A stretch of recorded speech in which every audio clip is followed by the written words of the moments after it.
somewhat energetic this week because Let me go. last week, right? You did. You always do. I'm my E, man. Like two old men rolling in through the door. It's a long day's work. You know how it's going. Hey, welcome everybody. Thank you once again for joining us here in the living room. I hope you're having a fantastic weekend. Today, I hope you're having a fantastic Sunday, whatever it is that you're doing. Great, welcome and welcome for joining us, and thank you for joining us. Sorry, getting my tongue tied up there, guys. Thank you for joining us here again for another episode of the living room. As usual, it's me, Andre. I'm here with Mark and Philip, my good friends. How's it going, guys? We good.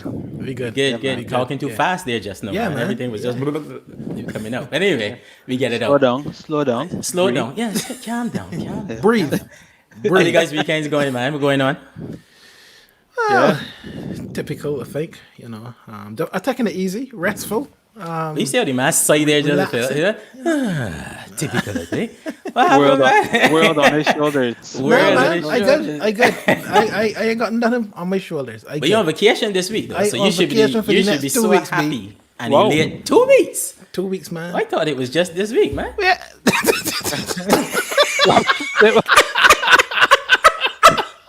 What happened there? This is what Yeah. happens Yeah. when you have. You all right there, man? This is where you have a pneumatic seat, right? And the pump just give out on you all of a sudden. Live, Okay. right? So anyhow, yes, I got 2 For weeks. anybody who was thinking we are definitely live, right? Because we would have edited that out. Completely. Anyway, you all right? Carry on, man. Yeah, Carry yeah. on. I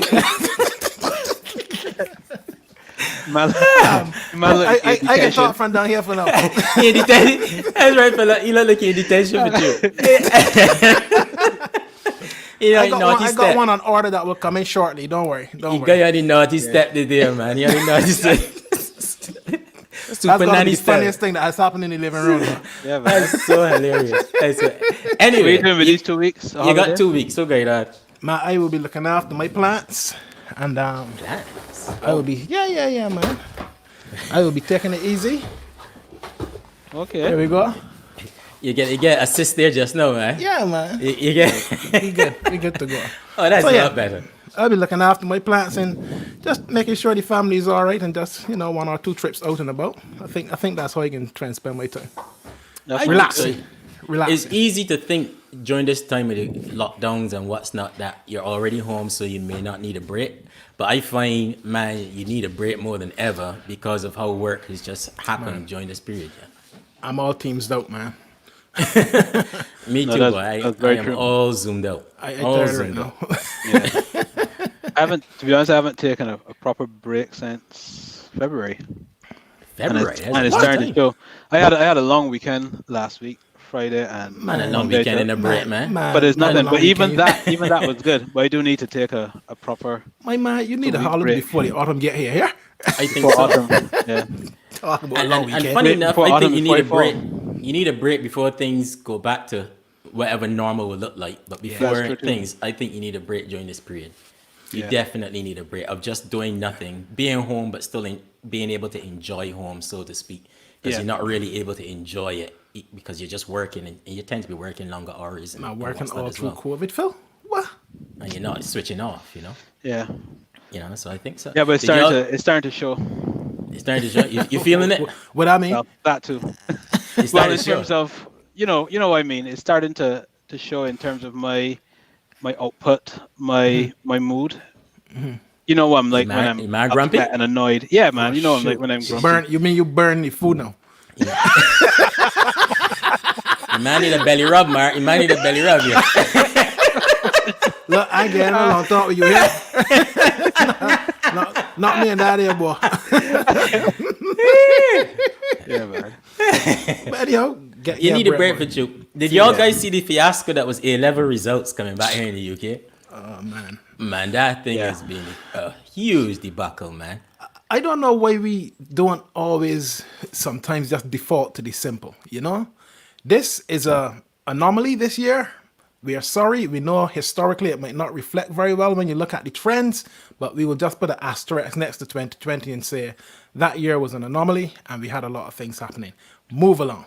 We've gone through this whole complex arrangement of algorithm reading, mock exams, the results, the teachers, and everybody upset. Because it just seems as though we just built this complex system that nobody has any confidence in, and it's just causing a lot of upset with the students. Exactly. I mean, whatever algorithm it was they applied clearly did not work. I mean, for those who are watching and don't know, what they've done here is that because they had no A-level exams or GCSEs, initially they said they were going to go with the grade of the mock exams, and where no mocks were taken, they were going to go with the grades of what the teachers predicted. But somehow they've managed to mess that up. And in some cases, what the teachers predicted, they've wronged it down. And in some cases, you got students that went from a predictive grade of an A to a final grade of an E or a D.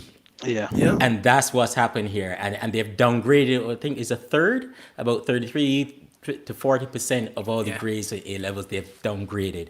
It's been an absolute nightmare. And then the appeals process as well have gone completely mad. I think to the point where they've actually withdrawn the process today. Actually, that's how bad it was. They put it out on Friday and they had to take it down. 24 hours. In 24 hours.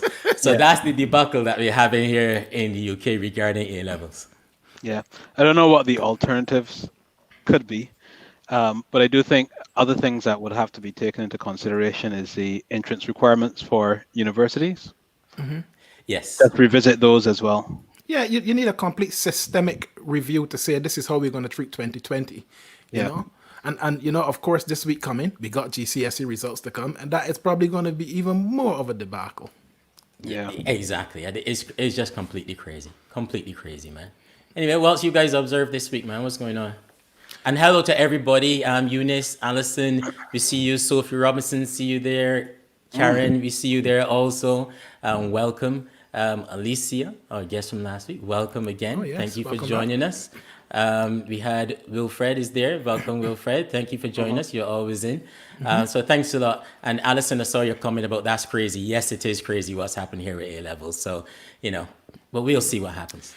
I think for me, I don't know if you saw the former Prime Minister of Barbados, Owen Arthur's funeral.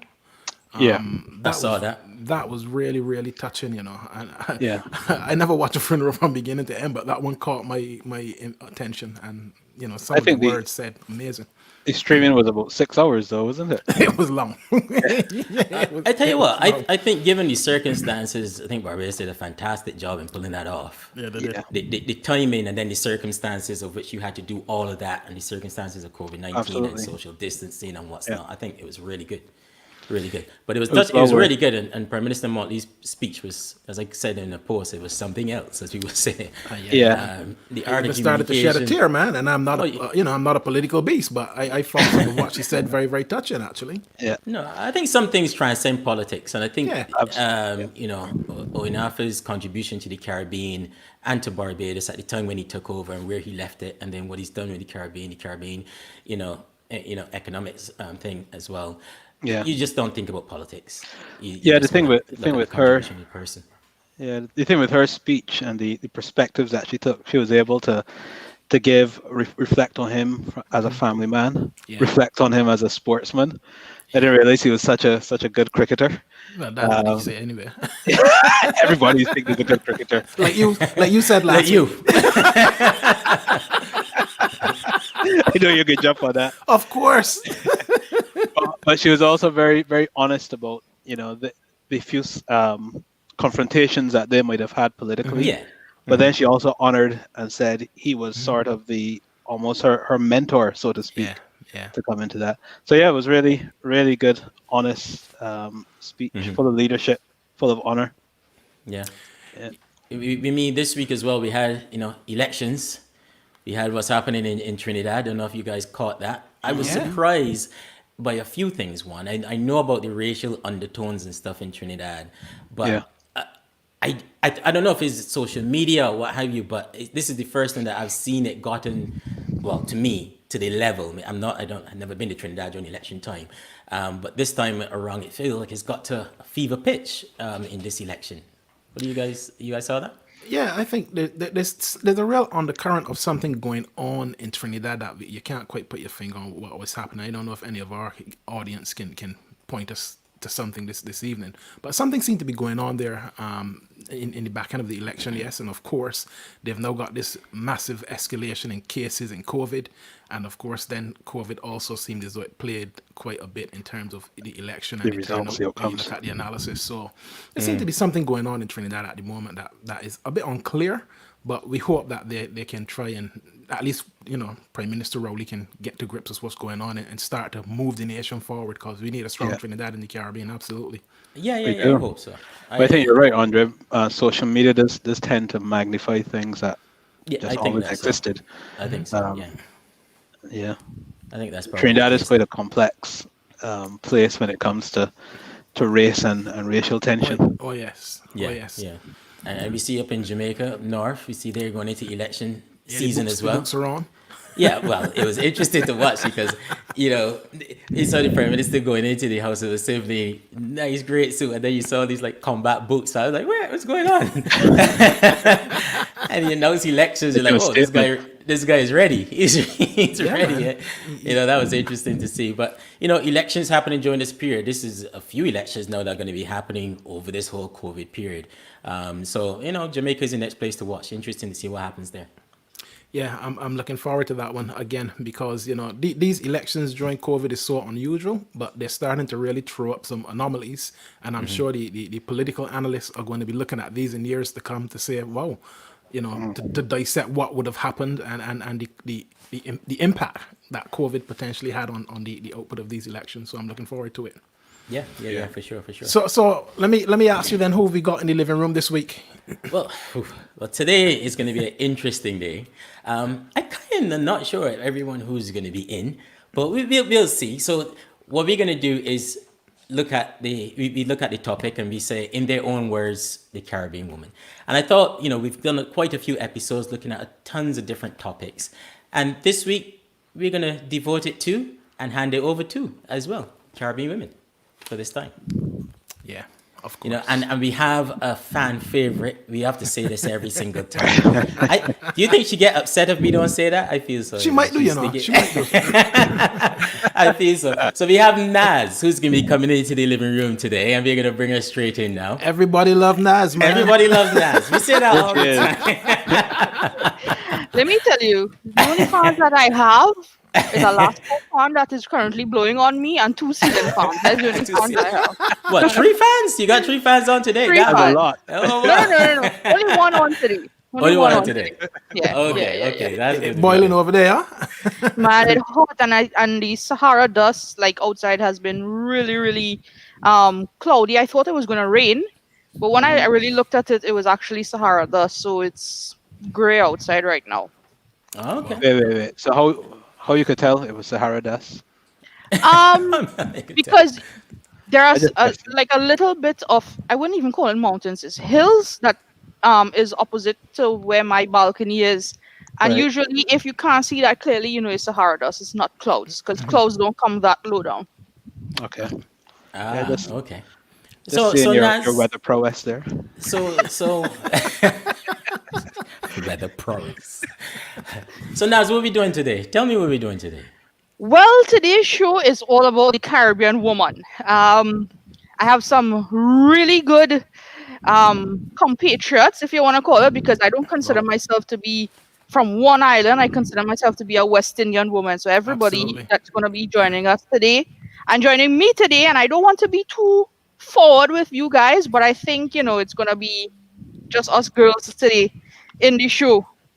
Well, Meaning what? You don't want us in the show today? Meaning that Right. maybe Mark can take this little pause to fix up his chair. I think he's long and the glasses got fucked up. wow. The glasses got fucked up in the corner. Yeah. Movement. All right. Oh, You're right. And Phil, what's on the pot today? Is it finished? Yeah. To be honest, we had leftovers from yesterday. I did some grilled chicken. You see, I tell you all yesterday, Grilled that man mushrooms was and busy all that. cooking. That's why he didn't join us. You're then- right there, Naz. You're absolutely correct. All right. Well, so you don't need us then. You don't need it. Well, So not right now, but probably just before we finish off, you guys can come back, chime in with all that we've said.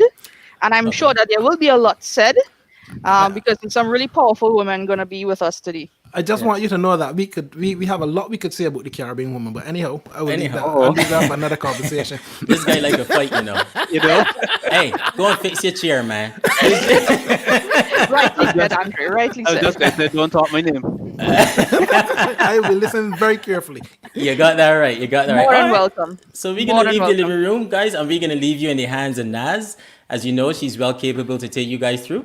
So until the end, I guess that's us. Enjoy. See you then, man. But yes, so today's conversation is all about the Caribbean women, our experiences, what we've been up to, our various industries that we belong to. So here are the ladies that they're gonna join me now in the living room. We have Antonia Burton from Trinidad, fellow Trini. Yo, hi Naz. Well done, Antonia. We have Andrea Griffith-Bow, Bajan, living in Bahamas, OBGYN, Dr. Andrea Griffith. Then my rebel girl, Ingrid Riley, Jamaican in Jamaica, but I think we might adopt her in Trinidad very soon. I don't mind. And then we have a born Guyanese but bred Lucian, Angela Weeks, formerly Serrier, if I pronounced that right. I hope I got you it sure correct. did. Yeah. Fantastic. So, ladies, welcome and thanks for agreeing to be here in the living room with us. A little bit of a Caribbean melting pot where we just talk. No, no stiffness. Be yourself. Free up. Say what you have to say.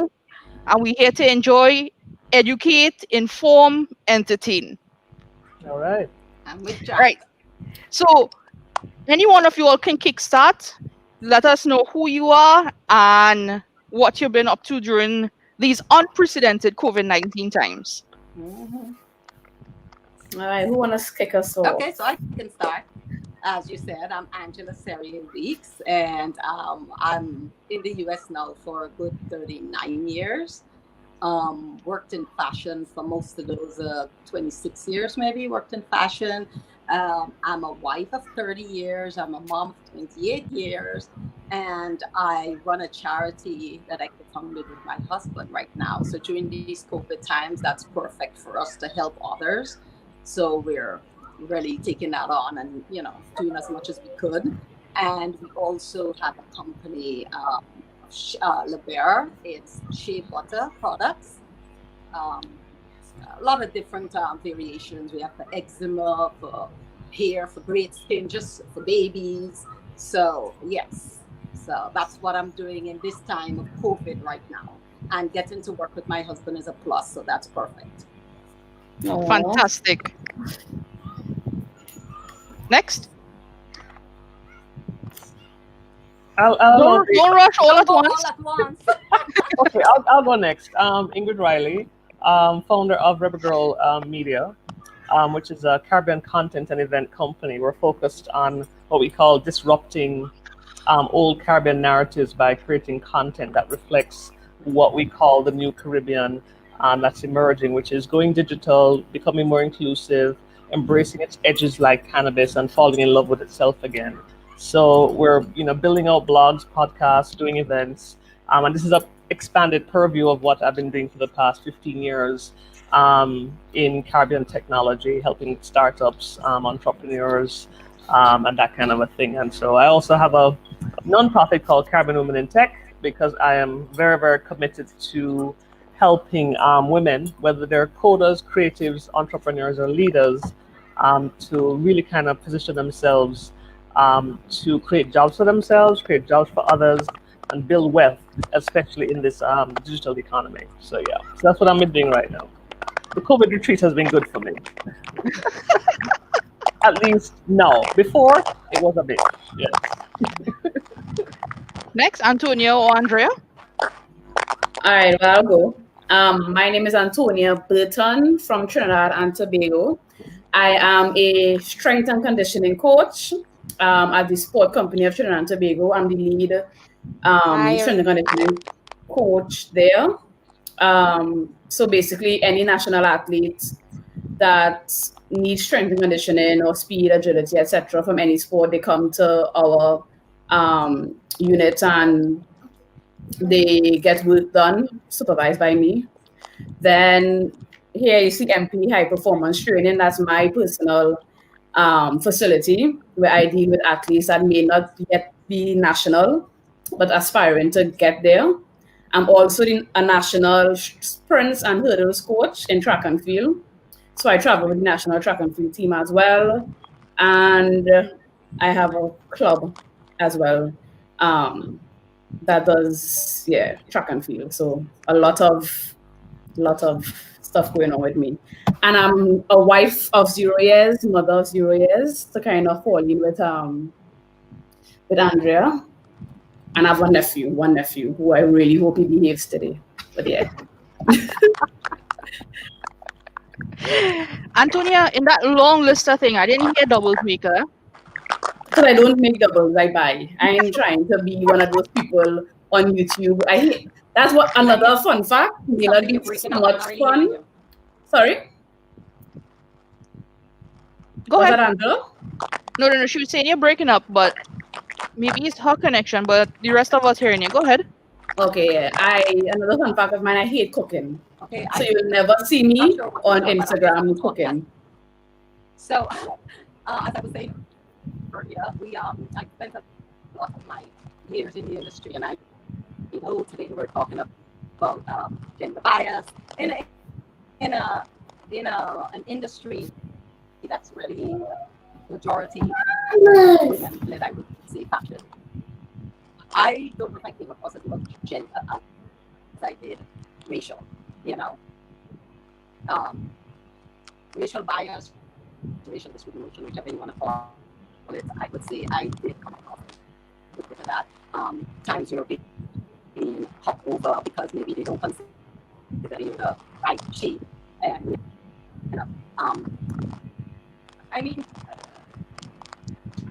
just even recently, I remember an article of one of our leaders that I don't want to mention titles, so they said back, but she was really high up on board at one of the companies I worked for, and that there was a scandal in one of the fashion newspapers about her. And it didn't take long before she was definitely terminated. So I was saying, Angela, I'm not sure.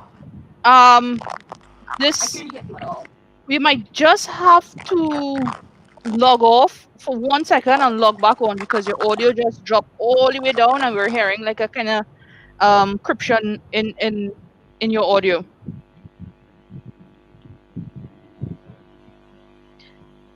Okay, I guess I can go. Can everyone hear me? Yeah, Andrea, take it away. Or do you want to go with it? We're hearing you, but your camera seems to... Yeah, okay, you're moving now. And she's gone again. Is it? No, she's moving. Seems to be frozen.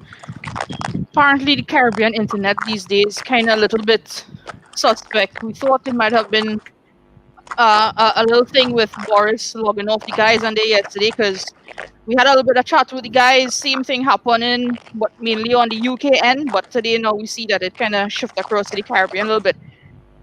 But we'll have a little chat right now, and when Andrea gets back connectivity, she'll join us, jump in, introduce herself, etc.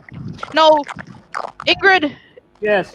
You are somewhat in a unique industry, if you want to call it that, in the Caribbean, where, in terms of women in tech, yes, we have a lot of women in tech, but we don't have a lot of leaders of the female gender in tech, or taking the lead as you have, to create a niche market for women in tech. How did you come about the idea? Was it something that you got frustrated that you had nobody else like you or with your ideas supporting you? Well, first of all, there are definitely not enough women in tech at all across the region. And when I started in this whole thing in technology was like 1999, like pretty much like um, my business partner at the time, Susan Leakley, and I started an internet guide called iGuide Jamaica, and we got recruited by an American startup to do pretty much what we could easily call a pre-Facebook. And along the way, we started doing our own thing. We founded the first interactive agency that was led by women across the region. We just kept going there, and then I went and kickstarted a event called Kingston Data, which became the largest and longest running tech startup event across the region and the diaspora, and just did a whole bunch of different things. We've done over 200 events. We've worked with government, development agencies, really kind of helped thousands and thousands of entrepreneurs across the region. Along that journey, I just wasn't not seeing enough women coming to pitch their ideas.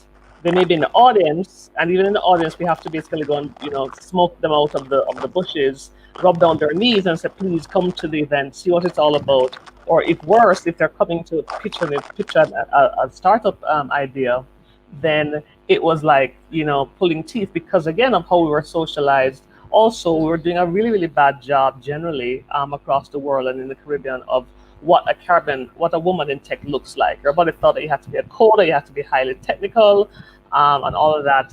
And that was a narrative that was coming from North America primarily. So for me, it was just simply, I was following a very selfish need, because we were in the space doing interactive, had an interactive agency. We had just started doing an event for the tech community. I just kind of wanted to see who else was doing what, just who else was doing what. And we wanted to gather people in a community, hear from them, create a safe space for them to pitch and to learn and to connect and to do different things.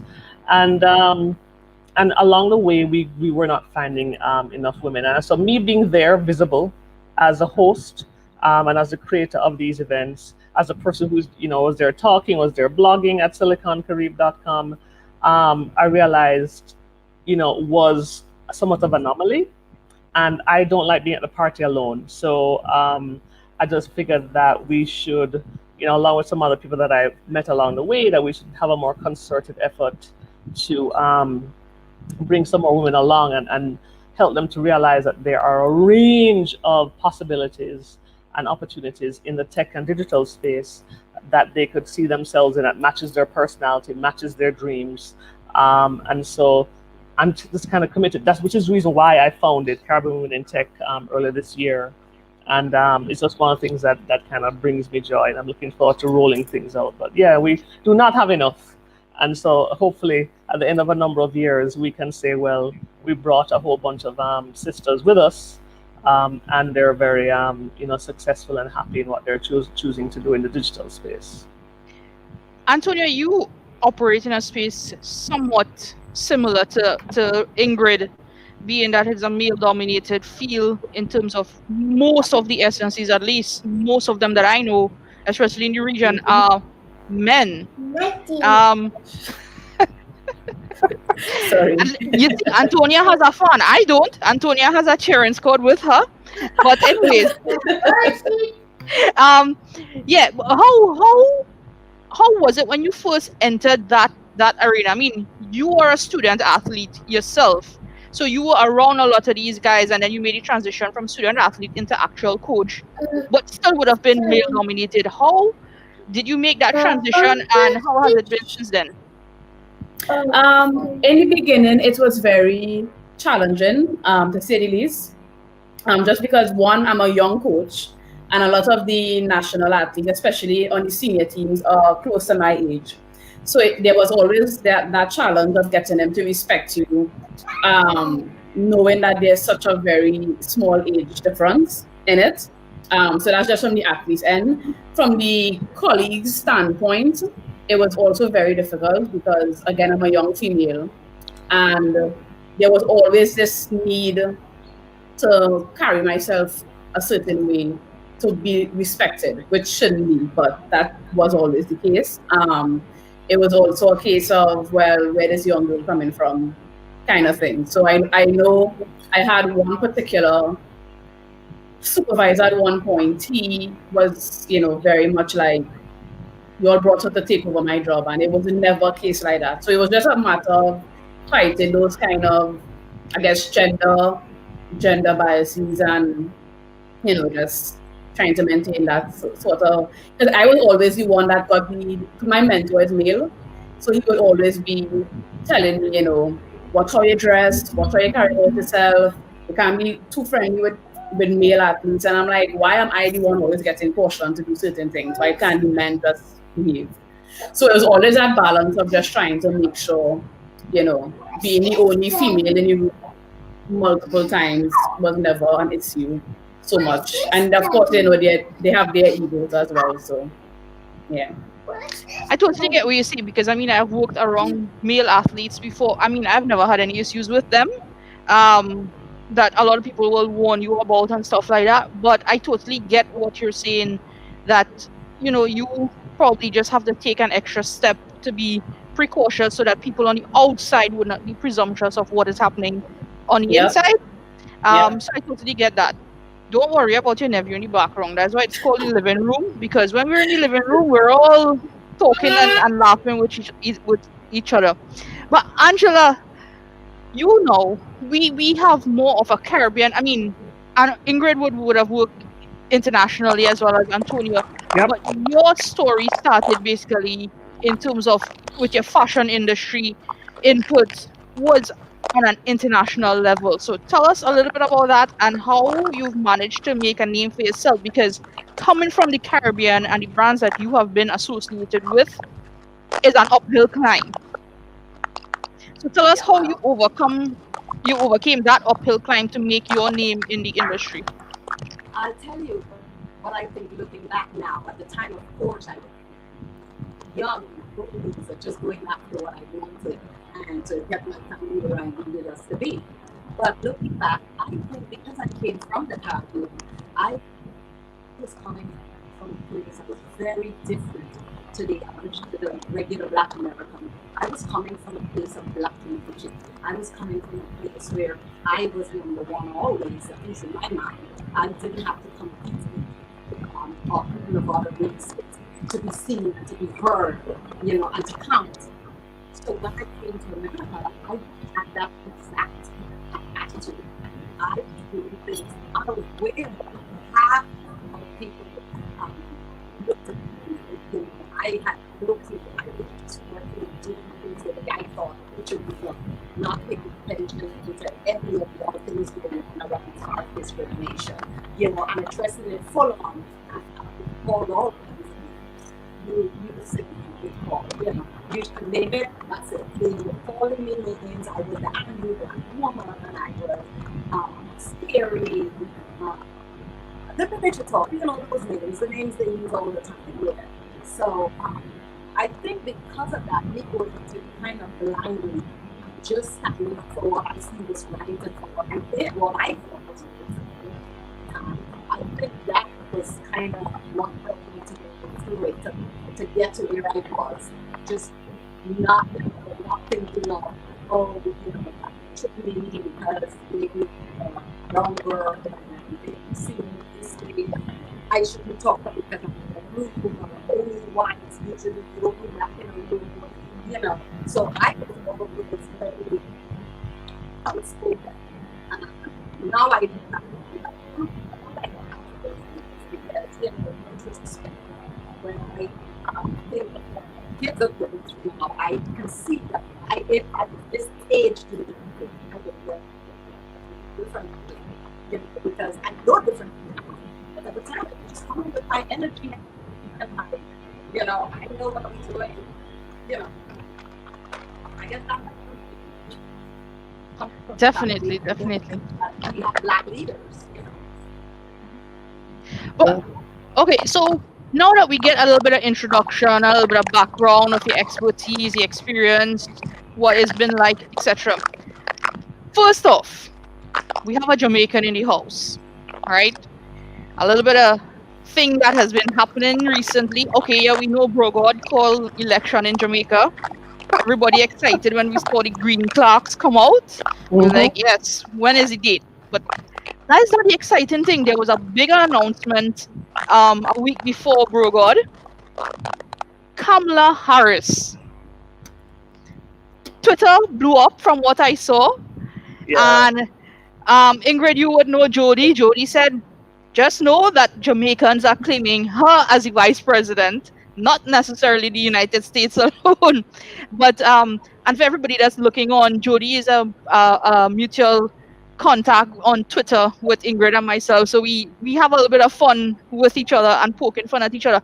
But ladies, finally, a woman that is likely to have probably one of the biggest impacts on the US election in history. What are your thoughts? Ingrid, we start off with you first. Seeing that she's a fellow Jamaican, because you are claiming her right off. But of course, her dad is Jamaican, and her mom is from South Asia, or South India. South India, yeah. And so she's half Jamaican. Of course, we're going to claim Kamala Harris. But just to give a little bit of a context and history as well, that Caribbean women have, they've always figured heavily in American politics, and we have to remember, for Kamala Harris to be where she is, it was paved. The way was paved by Shirley Chisholm, who is actually also a Caribbean American. I think she's from Bajan and Guyanese heritage, and she was the first woman who actually ran for the U.S. presidency, I think back in 1972. So it was people like her, again from Caribbean heritage, who paved the way for even a Kamala Harris to even be a thought, even something an idea that we accept. So yeah, I mean, I kind of figured she was going to be the Joe Biden's pick. It makes sense. She fills out a number of boxes. Yes, she was a tough prosecutor, and some people didn't like her for that. But there's more to her than that sliver of her career in history. And you just have to look at what Ava DuVernay, an Emmy Award-winning filmmaker, said in her endorsement, that yes, she has not, maybe not been the favorite of some people because of her track record as a prosecutor, but what she didn't do was all these other things that that Orange Man, number 45, somebody who we actually have to be calling president right now, President Trump, has done, abandon people, close off the borders, have a clear racist agenda and all of that. So her being black, a black woman from Caribbean heritage, that's also from Indian heritage, coming from that prosecutor background as well, understanding a number of issues as a woman in politics, as a woman in this sphere. I think her Jamaican roots is going to serve her very well. Of course, we claimed her. I was all over the internet, tagging her because I pulled out a quote from an interview that she did with Sarah Cooper, who has become very famous as a comedian and author, who was the one who was doing all these TikTok impressions of President Trump, and that kind of went viral and blew up. She now has her own. Who's also Jamaican? She's full Jamaican. Yeah, that's it. Full Jamaican. Her entire family is Jamaican. Yeah. They had an interview, and Kamala Harris says they were acknowledging their Jamaicanness, and Kamala Harris says that Jamaica is a very big country and a small island. You know what I mean? Yeah. And so we Jamaicans tend to be very bossy and insufferable, in some people's eyes when it comes to these things. But that aside, I believe that she's a formidable, very smart, fearless woman. And I do hope, with everything that I have in peers, that they take the White House in November. We seem to have Andrea back on the line. Andrea, can you hear us now? Hi, everyone. So can you guys Praise the hear Lord. me? Wonderful. So I better say everything really, really, really quick. So I changed devices. I changed web browser. So I'm Andrea. I am Barbadian. I hail from Black Rock, very close to the mental hospital, but no, I'm not crazy. I am an Alexandrian. Went to Westbury Primary and then Alexandria, and ergo my relationship with Andre. So I'm a physician, studied in Jamaica, and I had a wonderful time in your hometown, Miss Ingrid. Beautiful. So I studied Anybody that goes to Jamaica has a good time in Jamaica. Of course. Absolutely. I had a wonderful time and I felt safe and I went on the buses and I dressed back in the bus and I And you ate smile up yourself. bun and I smiled up myself and I ate bun and Wait, ackee and saltfish. Andrea, let me tell you, Ingrid, she from Barbados. So if she could small up in a ZR, she could small up anywhere. So true. But this is very, very different. If you're talking about hanging off the side of the bus.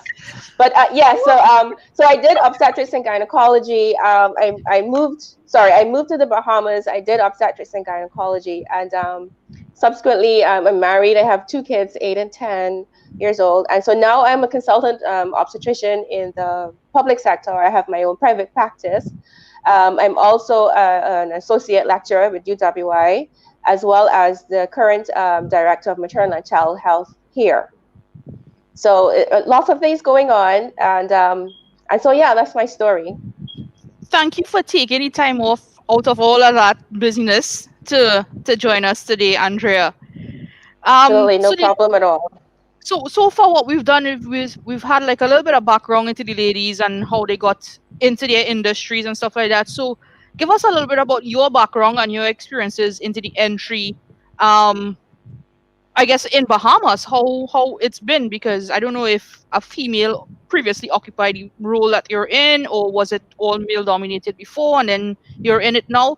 Give us a little bit of background, about your industry. Okay, sure. So I'm in medicine, and if you look at the statistics now, most of the medical students and the subsequent graduates are female. We recently had a graduate from the campus here, and probably 95% of those graduates were female gender. And so we find that medicine is now largely becoming a female dominant profession, I should say, in terms of the entrance. And so with respect to my current position, I think that it's all a matter of working hard and making yourself clinically relevant. If you're not relevant, then persons will always overlook you. However, if you can be relevant in whatever profession you would have chosen for yourself, and you make yourself relevant, meaning that you show them that, okay, this is something that I can do and I can do it well, and more than likely no one else can do it better or as good as I. You make yourself relevant and you're persistent, then I find that that's what worked for me.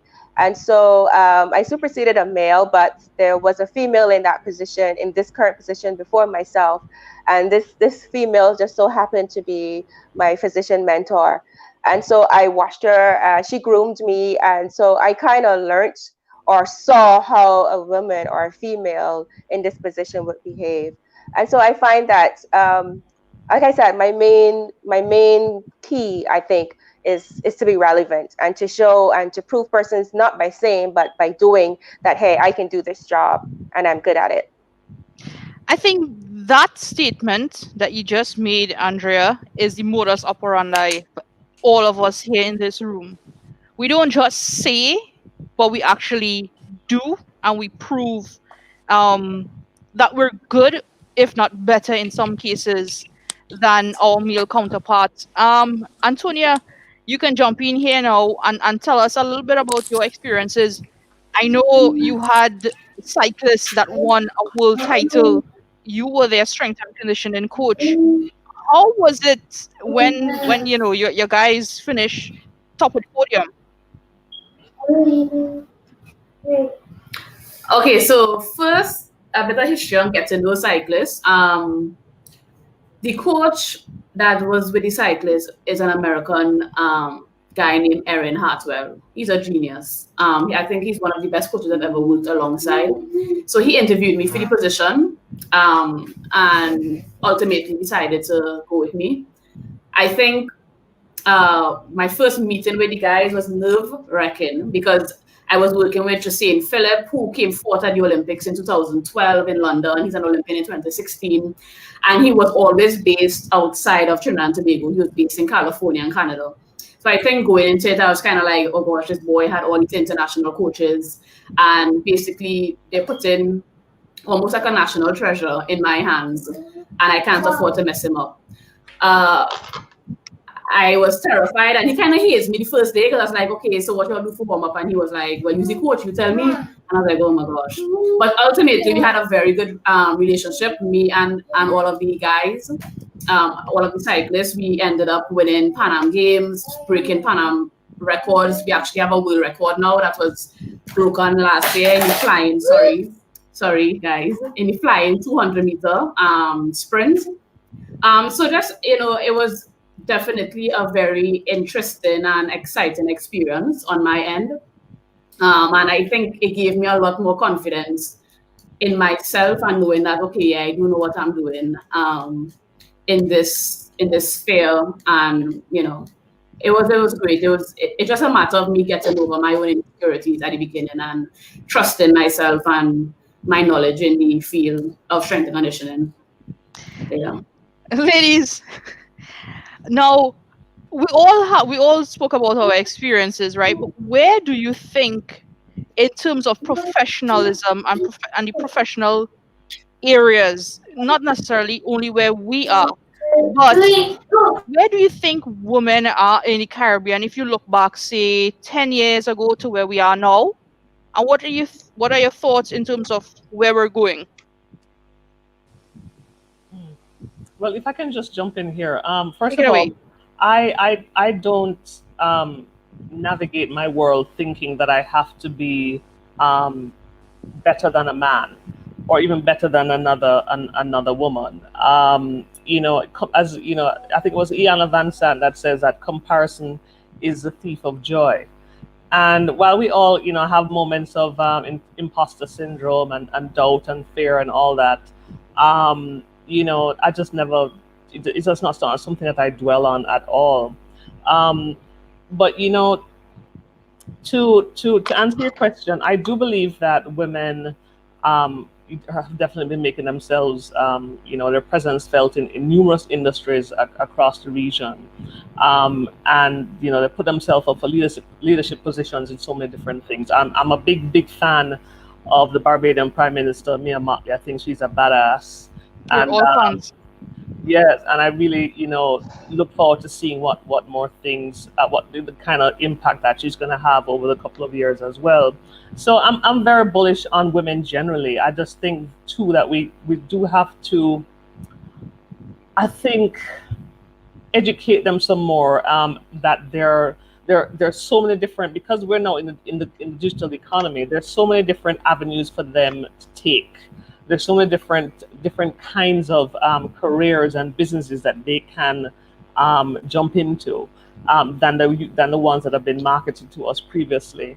So for me, it's always about try and find those women who are already leading in certain areas, tell their stories, put their images out in whatever format, and so that people, other women can see what they can actually be. And I think that's the whole premise of me even going into Rebel Girl Media in the first place, because I just believe that women, just being socialized sometimes, we don't like to take front and center. We like playing the support champion. But I'm finding that a lot more women are now saying, enough of this support foolishness. I'm going to step out of the shadows and drive a particular thing. So we just want, I think, to see more and more of that. And so I'm very excited about what I've been seeing so far. And so again, I'm always bullish on the Caribbean woman. Never ever discount what the power of a Caribbean woman. We're seeing it globally in so many different ways. In business, politics, athletics. So I'm always expecting great things from my fellow Caribbean women. Andrea, you said that your mentor was a woman, your predecessor was a man. You're now in the position. Are you seeing more and more women take the lead in the medical field? Yeah, absolutely. What you would find is that, for example, I'm an obstetrician gynecologist, and typically this was a male-dominated field. But now women there are probably just as much females in this profession here, in this specialty here, as there are men. And then when you look at other specialties, especially the surgical specialties, where women were less inclined to commit themselves to a specialty such as that, because typically it took so much of your time. But you find that there are more women now entering the surgical specialties. I want to say too that I think that women have recognized that, you know, they play multifunctional roles, especially now in the COVID pandemic. Women have had to maintain their careers, maintain their families, come home and teach their kids, and still go to work the next day. And so I think that the future is bright for women. I agree with Ingrid. We don't need to compete with men. We just need to be our best self. I think you just have to compete with yourself. When you're focusing on competing with yourself and making yourself your best you, I think that, you know, that's all you need to be focused on. And so I think women going into typically male-dominated medical and surgical specialties, hurrah for them. I am a very busy obstetrician, and I understand why women may shy away from specialties such as this, but I do love it. And I encourage any female to go for it.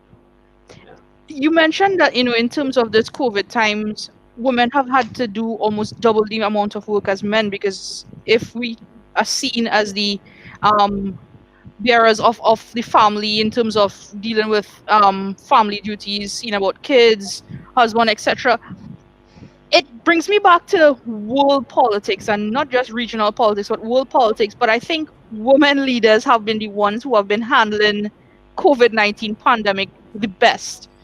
Germany in Europe, Angela Merkel, Jacinda Ardern in New Zealand, Mia Mottley in the Caribbean. And I think me being Trinidadian, I mean, I don't live in Trinidad anymore, I live in Antigua, but I think if there was a president of the Caribbean, I would sign the first line in the petition to get Mia as the president of the Caribbean.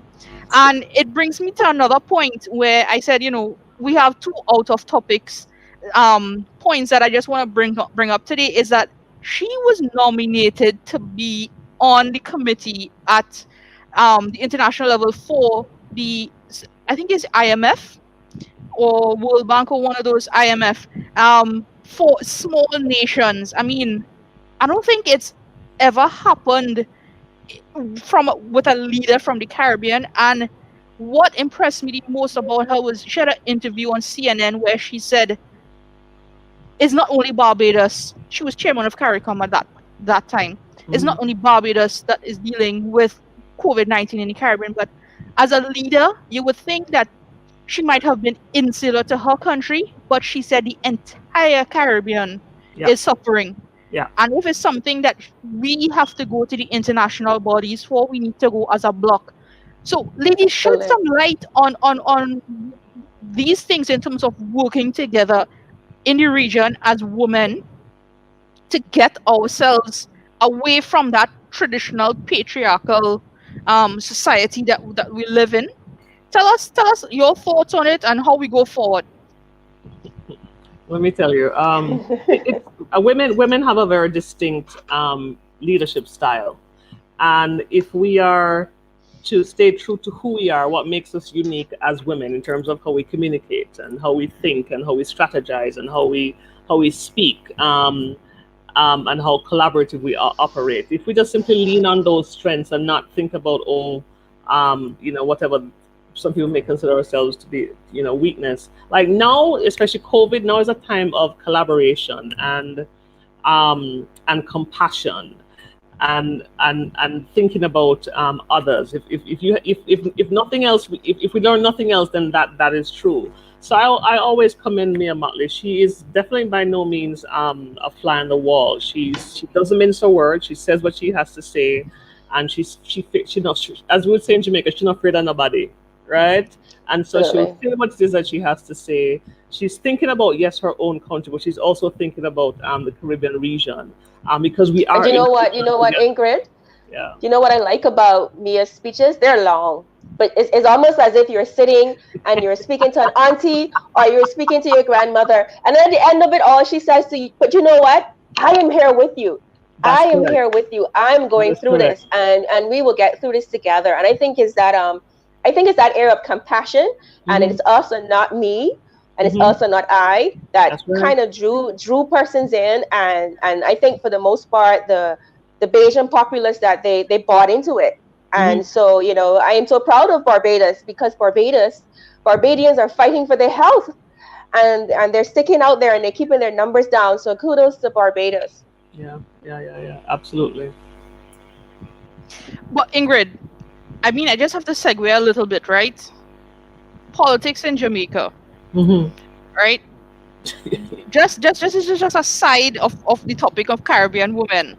Yes. But give us your view on all these dub plates coming out. No, the dub plates. Well, you know, as my cousin who is a little bit more steeped in political history than not a little bit, a lot more steeped in political history as I am, because I've been very agnostic. I'm no P. I'm not even I feel ashamed to say this, but I'm not a registered to vote, which is really, really bad.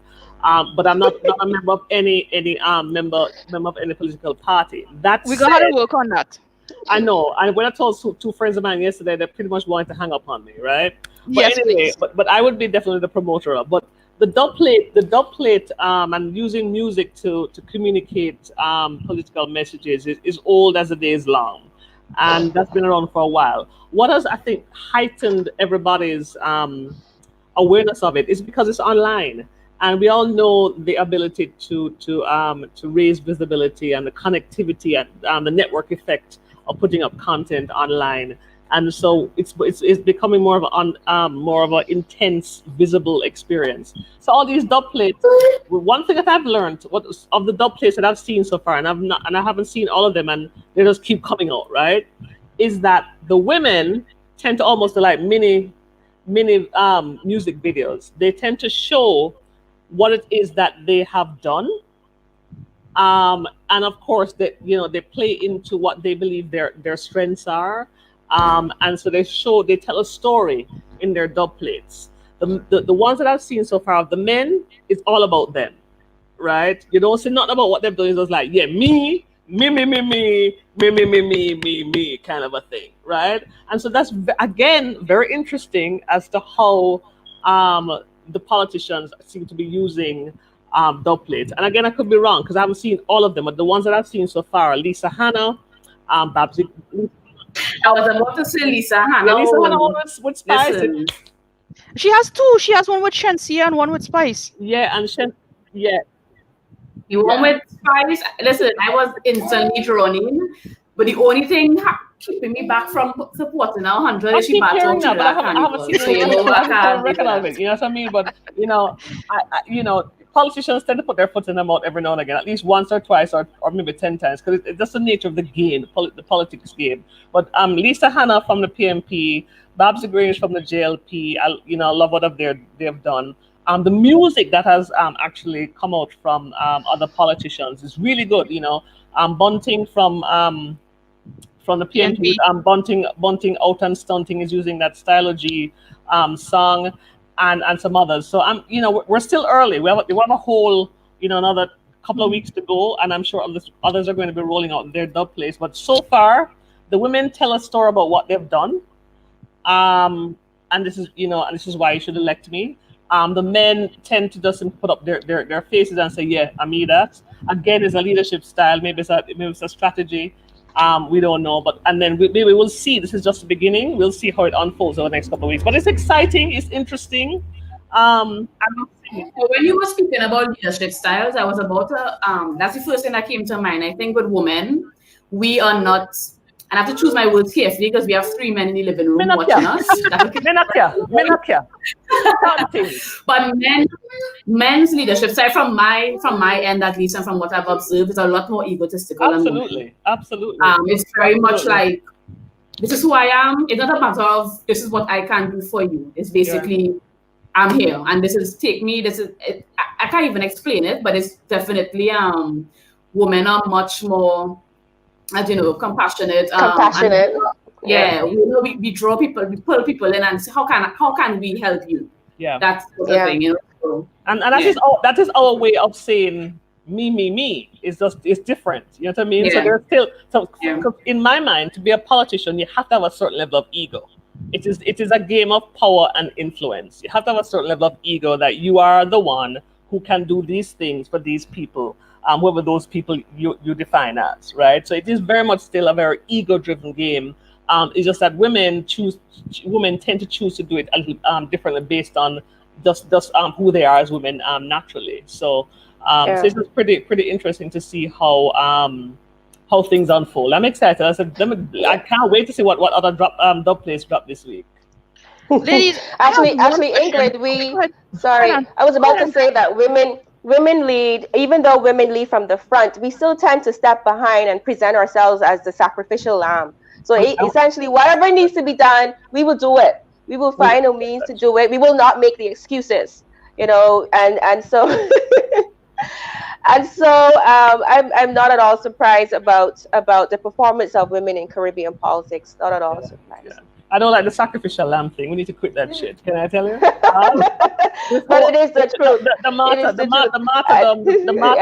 martyrdom thing, strategy. We need to be over it, and realize that there is in my mind, and I'll say there's a better way to make impact in this world without sacrificing yourself completely. I believe that you can give.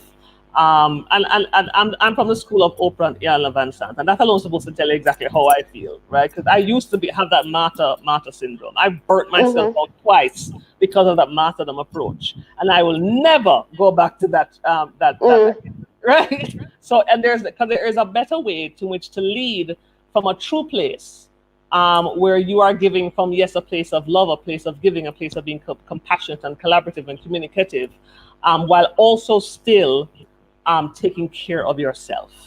Absolutely. And I'm a believer in that, and it's something that I've been seeking to embody that. So I do not champion any woman who comes to me and say, "Oh well, Lord, I'm tired, I'm busy, I haven't been able to do this," etc. I was like, "Girl, get a hold of your day.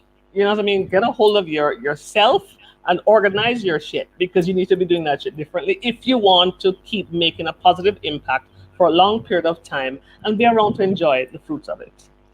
This entire conversation leads me to the exact question that I wanted to ask next. How has the Caribbean woman evolved? I don't know if I'm old enough to speak on this. Antonia, we're over 30. We are a generation, so we can speak. So go ahead. I don't know. I think now we are a lot more.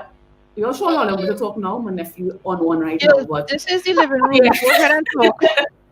Yeah, I think now for sure we are a lot more independent, and I think we are a lot more outspoken.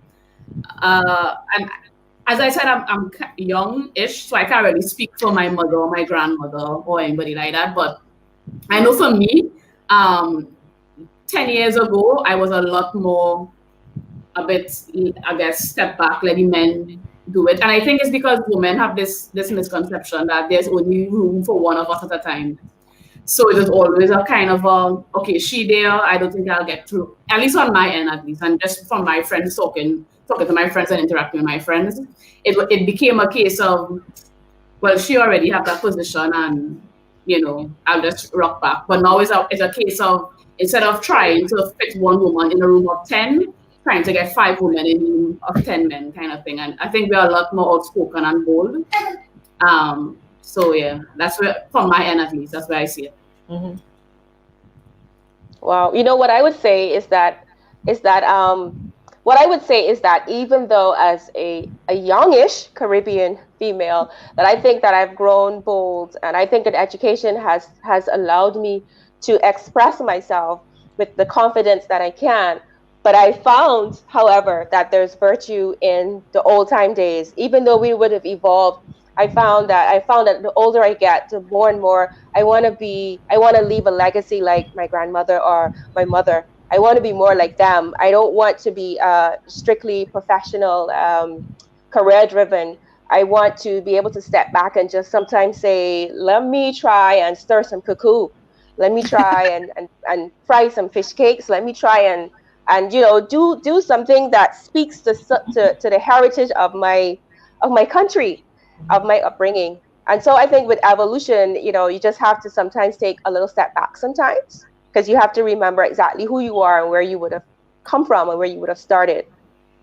Yeah, I mean, I've seen, because I've lived that trajectory myself, where you are raised, of course, to be the best version of yourself, to go out and do all these things. And I was raised in a matriarchal scenario. It was my mother, a single mother. My dad died when I was 2, so there's a single mother I have an older sister. And the women in my family, my aunts, my cousins, predominantly women, they're very opinionated and very strong and that kind of scenario. So I always grew up thinking that we must be opinionated, strong, martyrdom, that kind, and we approach that and we push that in our professional lives as well. And so we take on a whole lot, way too much than we really should, because we have this need to prove that we are great at something and all that, which is fine.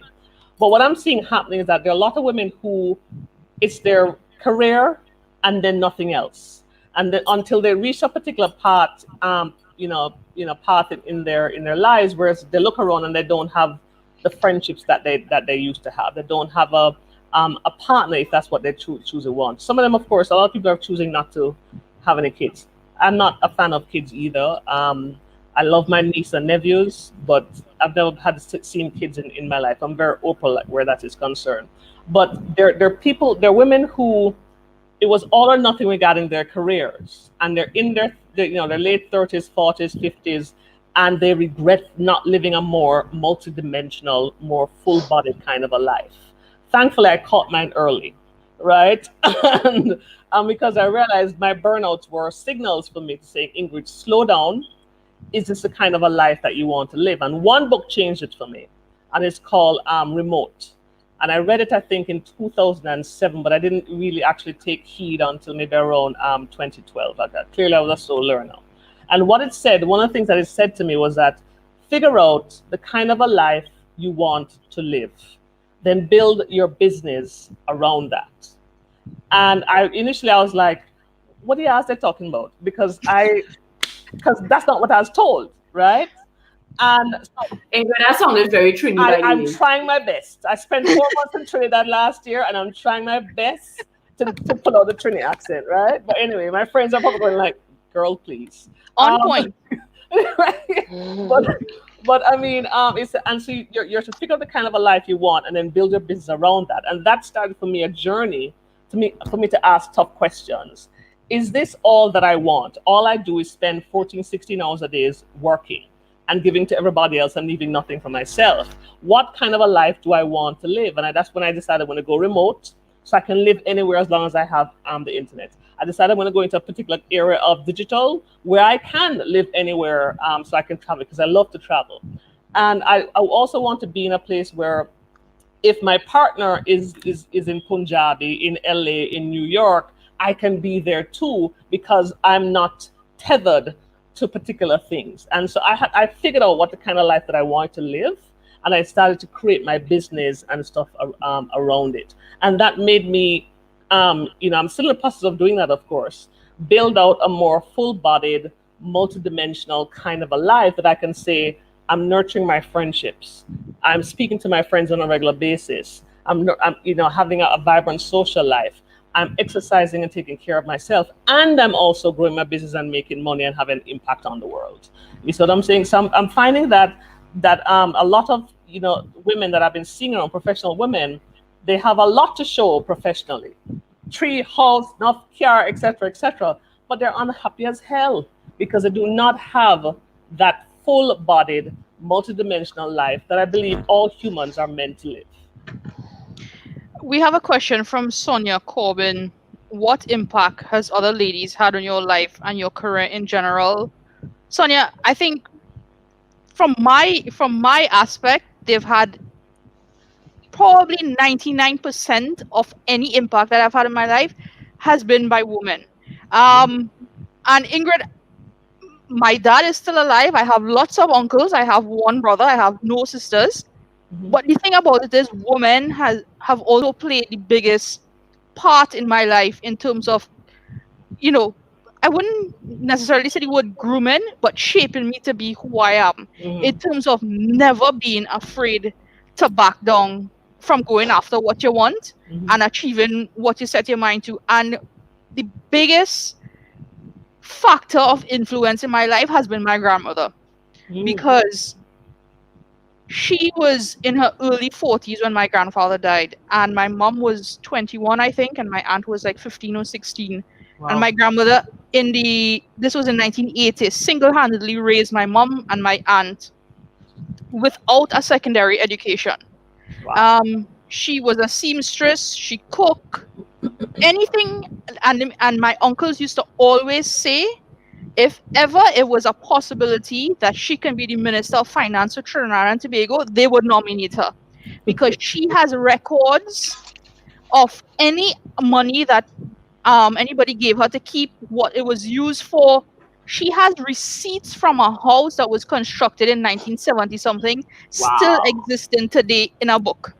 So Wow. nobody could come and Wow. say that you misspent $5. Mhm. And her independence and her veracity to live despite whatever challenges might have come her way Mhm. is the person that inspired me to be who I am.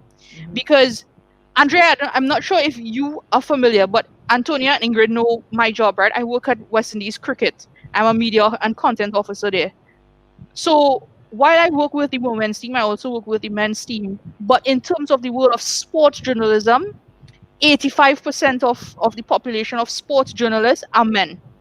Mhm. So, and the more concentrated pools of them come from the Asian continent, where they don't normally like to have to deal with a woman to Absolutely, get with females, yes. correct. So for me, Yeah. using my inspiration from my grandmother in not letting anybody take advantage of you or anything like that, and if I say no is no. Mhm. So, for example, I did a tour in 2018 with the West Indies men's team, and you had journalists that would be messaging your phone at 2 o'clock in the morning. Can I get an interview with this player? Can I get interview that player? I'm like, you have got to be kidding me. You all don't have a boundary to say at 10 o'clock we cut off or 9 o'clock we cut off. And I sent an email and I said, these are the times in which I'm going to operate. So it's either you send me my stuff during that time, you will get no response if it comes after that, or you will get a response the next day. That is Right? Mhm. So for Mhm. me, I can just speak for myself. My grandmother has had the biggest impact. Well, you know, on my Nas, life. you and I had the same grandma. You and I had the same grandmother because Well, because all as I three sit of us here had the same and grandmother. well, we all had the same grandmother, right? Do you guys remember sitting at the back door on a stool or whatever you could find, getting your hair braided? Your grandmother, you know, same person who meets you when you get home from school. Your grandmother, again, with just barely a primary school education, nothing further, but just with common sense, simple common Correct. sense, and with enough intuition to say, listen, Andrea, you have to go to school, you have to do well. This is the way out, and it has been that caring, that guidance. I mean, we talk about women in the Caribbean. We have to give it up to our grandparents, our grandmothers, and our mothers who actually paved the way. Yep. You know, made the way clear for who we are today. Absolutely. And just seeing my mother as a single mother, you know, she made some deliberate choices. She made some deliberate choices as to where she was actually the first woman in tech that I knew. And I didn't know this until after she passed in 2012. When I was connecting the dots together and I was looking through some of her stuff, because, you know, back in the day, you know, the whole thing about keyhole punching, when IBM would just come out with their keyboards and whatever computer stuff, and she went to New York, trained in that, came back to Jamaica, worked at IBM here, but she's a Nice. single mother who chose where she's gonna, and then she went on to work for a telecom company. Back then it was called Jamaica Telephone Company. Now it's called Floor Human Wireless, right? And so she made very deliberate choices about where she chose to work that would benefit her to, you know, girl children, and also where she chose to live. She wanted a particular environment for us. She wanted us to put a particular kind of school and education for us, particular kind of friends. I think I may have probably gone a little bit outside or left of the box in terms of the friends part, but so, you know, I've never gone, you know, but and these are the things that you know, I, in so many ways, because my mother and I were like this, because she didn't know what to do with me, right? Because I was not the Miss Straight and Narrow like my sister at all.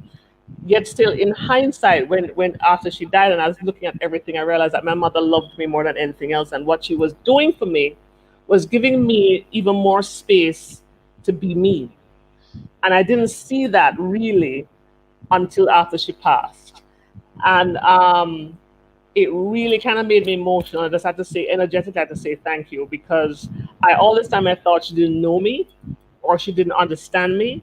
But when I saw, and when looking back and I was connecting the dots, I realized that, oh my God, she really did know me. She may not have, understood me or maybe didn't have the kind of influence that she wanted to have over this wild child. But what she did, what was really important for me, was to create space for me to, be me. And I'm really grateful for my mother, and for women who like that, Caribbean women who act like in those ways, Ingrid, it's funny. Yeah. Go ahead, Antonio. No, go ahead. But I'm just going to co-sign. I think definitely on my end, my mother and my grandmother. My mother was single. My grandmother, my grandfather basically told my mother, that I remember quite distinctly growing up, my mother going with me to look for somewhere to live and all that with my siblings. And my grandmother was like, no, you have a family structure here. The house is big enough for everybody. You're going to stay right here. And my grandmother literally was like, you're not a single mother. You have us. And I remember my mother was she gave all of us room to grow. With me, the only time she stopped. So I had choice in everything, but I definitely did not have a choice in running track and field. I was horrible at it at one point. And I remember crying and saying, I don't want to do track anymore, Mommy. I don't want to do track anymore. And she's like, I don't have the money to pay for an education for you, and this is your way out. And she's like, you are going to do track. My grandfather was a lot more lenient. He was like, you don't like track, and then you cannot do it for. And then when I started turning like 15, 16, I got good, which I guess she saw the potential all along. And I got a full athletic scholarship to University of South Alabama. And my grandmother, again, she went up with me to get me settled in. So it's very much like my grandfather was like, this is my first grandchild, baby her. But my grandmother and my mother were like, no, she has to fulfill her potential. So they were very strict with it, but they were very loving at the same time. But like I said, my grandmother went up with me to the States. She made me get settled in. And when she was leaving, I cried like a baby at 18 years old in my dorm room. But yeah, she died last year, and I still haven't recovered fully from it, I don't think. But definitely my mother and my grandmother, for sure, kind of laid that foundation and let me know, we did the base work for you, just go there and flourish now, kind of thing. Yeah. Absolutely. Andrea mentioned having your hair plait on the steps, the back steps, Oh, yes. right? Absolutely. My thing wasn't not having my hair plait. My thing was learning timetables. On a weekend, my mother used to drop me on a Friday evening by my grandmother and collect me on a Sunday. And let me tell you, as much as I love to say by my grandmother, the licks that used to come with having to learn your timetables, I could have done without that part. But let me tell you, it's something that I take with me probably until the day that I die, that thank you to her, I was able to know my timetables before a lot of my classmates. Absolutely. And as a matter of fact, I'll say this before. Well, in Barbados, we started what we call preschool at age 5, and my grandmother, again, with nothing more than a primary level education, she taught us all of her grandkids, how to read and write prior to school entry. So, I mean, like I said, my grandmother was awesome. And I also want to say, too, that, growing up, there's also been other women who've been influential in our lives. And I can remember my primary school headmistress, my secondary school headmistress. I remember my music teacher, Miss McLean. Everybody remembers Miss McLean. But there's one thing that she said to the entire class. It was after lunch, and we were probably monkeying around. And we thought, okay, it's just music, so we don't have to pay attention. And there's one thing she said to us. She said, listen, the education that you now get for free, if you don't use your time wisely, when you leave school with no certificates, then you're going to have to pay for the same education that you now get for free. And I never forgot that. And I visit, at least I try to, at least check in on Miss McLean whenever I am in Barbados. But that advice has stuck with me to this very day. Yeah. And I tell my kids that now, even though I'm paying for their education anyways, I tell them that now, Yeah, I think we've all had a Miss McLean in our lives. Absolutely. Absolutely. I've had some amazing teachers that I can, and is it amazing that we know their names to this day? Absolutely. You know what I mean? Absolutely. We know their names to this day. I mean, like, Mhm. you know, when I was going through my very rebellious teen phase, surprise, surprise, and you know, as at the Queen's School, I didn't want me to. I wanted to do X amount of subjects, and it was a mixture of both science and business and stuff like that. And because of how it was set up, you could only choose this stream or that stream. So I was like, well, whatever. So I only focused on the things that I love, which was English, math, principles of business, and something else. Got A's in all of them. Everything else I did not study because as rebelling, I was like, whatever. Right? Had to go and repeat them because of course you need X amount of subjects to go on to university, whatever it is. Went to this school called West Avenue, and Miss Bryan said, you know, I think you can write, and I think you should really take up West Indian history, and you can get it done in a year, etc. And she says, I believe in you. And she sat with me a number of evenings for the week, and she drilled me on West Indian history and a bunch of other things. And I came out of that class with the best grades in everything that I got, and became the valedictorian for that class. Wow. And Big Wonderful. yourself, Ingrid. Wonderful. and she sat with me again through writing that speech, and you know, I'll never forget. She says, you know, you're just be yourself and write the thing, and we're practicing, and I delivered that to a standing ovation because I was like, whoa, because it was just, and she taught me just simply to live and do things from the inside out, which sometimes I forgot along the way.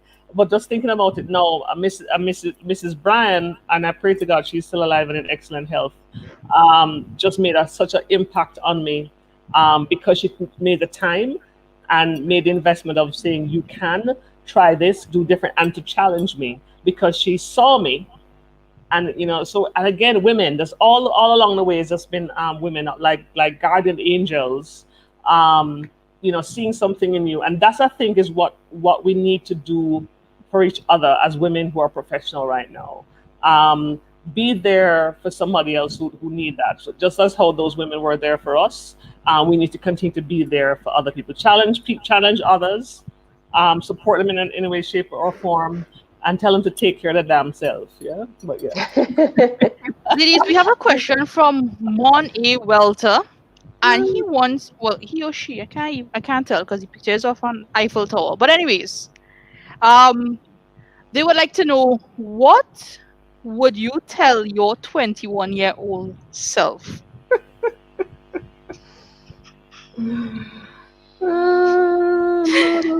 Look, Andrea scratching fingers. You know what I would say? I would have said to myself at 21, just relax a little bit. It's going to come together. I think at 21 you're so focused, and my learned friend was talking about being so career driven, but at age 21, that's where you're at. At least that's where I was at. And so I think I would have just said to myself, hey, just relax a little bit. It's going to come together. You're going to do just fine. You know, at 21, I left traditional religion. I left the church because one of the things that I think my mother and some other people couldn't, at the time, didn't understand about me is that my favorite question was always why. Somebody would say, oh, this is just how it always went. And I was like, why? And I was in church, and, you know, some of those churches, as they see us, they're trying to hook you up with a nice church boy, and et cetera, et cetera. And I was like, ew. Why are you marriage at what, 21? No. And there's just certain questions about the Bible and the religion and just life that they wouldn't, and they couldn't answer, and just told me to just blindly accept that, and I couldn't. So I left the church. And so at that 21-year-old Ingrid, I would say to her, as like, yeah, keep challenging the status quo, keep being true to what you feel is right. It's okay to challenge authority, to ask the tough questions, and to seek different paths to different things. I'm by no means an atheist, of course. I'm very spiritual, but I'm definitely not in a traditional religious practitioner for sure. But I'll say to my 21-year-old self that it's okay to be yourself and to question things and to see where that flows. Antonia, since you claim to not be that old, go ahead. 21 was probably yesterday for you. Go ahead. 2 years ago? Okay. No, I'm joking.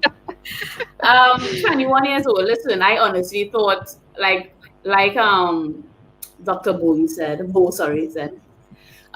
that it was all about career. I was convinced because my mother had me at 24, so I thought I was going to have my first child at 24. She was very much the person I looked at. And I thought, everything would have been good, career good. I'll have my house at 30. So I was very much like going at it. But I would definitely say just relax. Because right after 21, when I realized it not going as I expected it to, I started to stress myself out. And I think I set my expectations a bit too high. So if I could go back, I'll tell myself, just relax, let things go, you'll be fine. Amen. Amen to that. I think I share the same sentiments as you all, because at 21 I was still trying to figure out, all through primary school and probably up until Form 3, I wanted to be a lawyer. And then I'm like, really? And when I started UWI and I did communications, I'm like, all right, yeah, this is the thing for me. So then at 21 now, I was still trying to figure out, do I really want to do this? What exactly do I want to do? Because I started to work as a trademarks officer and I started to enjoy that. I'm like, all right, well, maybe I can do that. Please forgive the sirens that you're hearing in the back. The Governor General doesn't live too far from where I live, so they're taking him somewhere. You live in good neighborhood, man. Well, not directly near me, but uptown where he is. Yeah. Actually, it really is uptown because I can see downtown from where I'm at right now. No, but yeah, is really just take your time. I mean, sometimes you might fail at some things, but enjoy it. Don't give yourself a timeline in which to achieve things, because life doesn't operate on a timeline. Yeah. And that is what I came to understand. I mean, and I'm still understanding it, because sometimes I set myself a timeline for something. The only time I'm able to achieve something on a timeline is when it's work related. If I have a deadline and I have a story to submit or a video to do or whatever it is, bet your last dollar I can get that done on that date. But that's a lesson in itself right there, is that you have to focus on what it is that you can control. Exactly. Absolutely. That is what it is. And I've slowly been realizing that do not try to control the uncontrollable. Yeah. Because it will send you into a spiral, and it comes back to what Ingrid was saying earlier, that do not compare yourself to some other person, because you will always give yourself a yardstick in which you have to measure, and your achievement might be unique to yourself and might be something that is life-changing for somebody else, but you wouldn't see it because you don't think you measured up to the person that you had on a pedestal.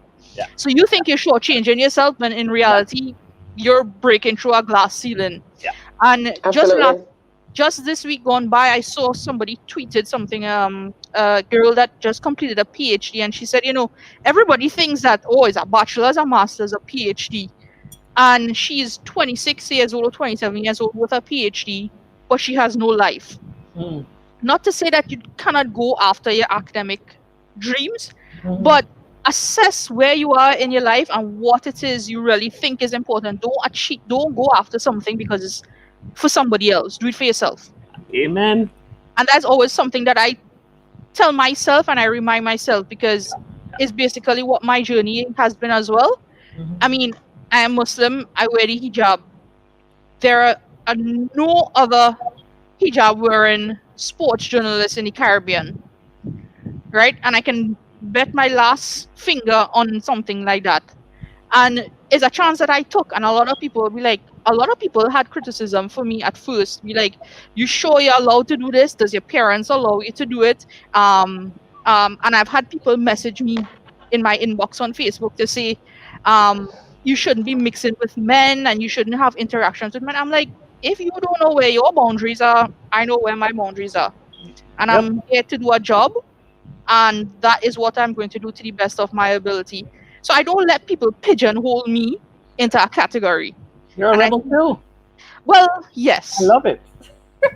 So I think, I mean, to answer Andrea, who is Mon A. Welter, her name is also Andrea.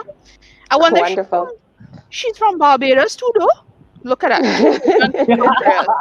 Anyways, He's full of energy, man. He's full of energy. Exactly. So I mean, you know, is something that I think we all share that in common, especially, and no matter if there's a differential in terms of the age gap between us, because Antonia and I might be the two closest, and then I'm assuming Ingrid and Andrea are probably the two closest as well.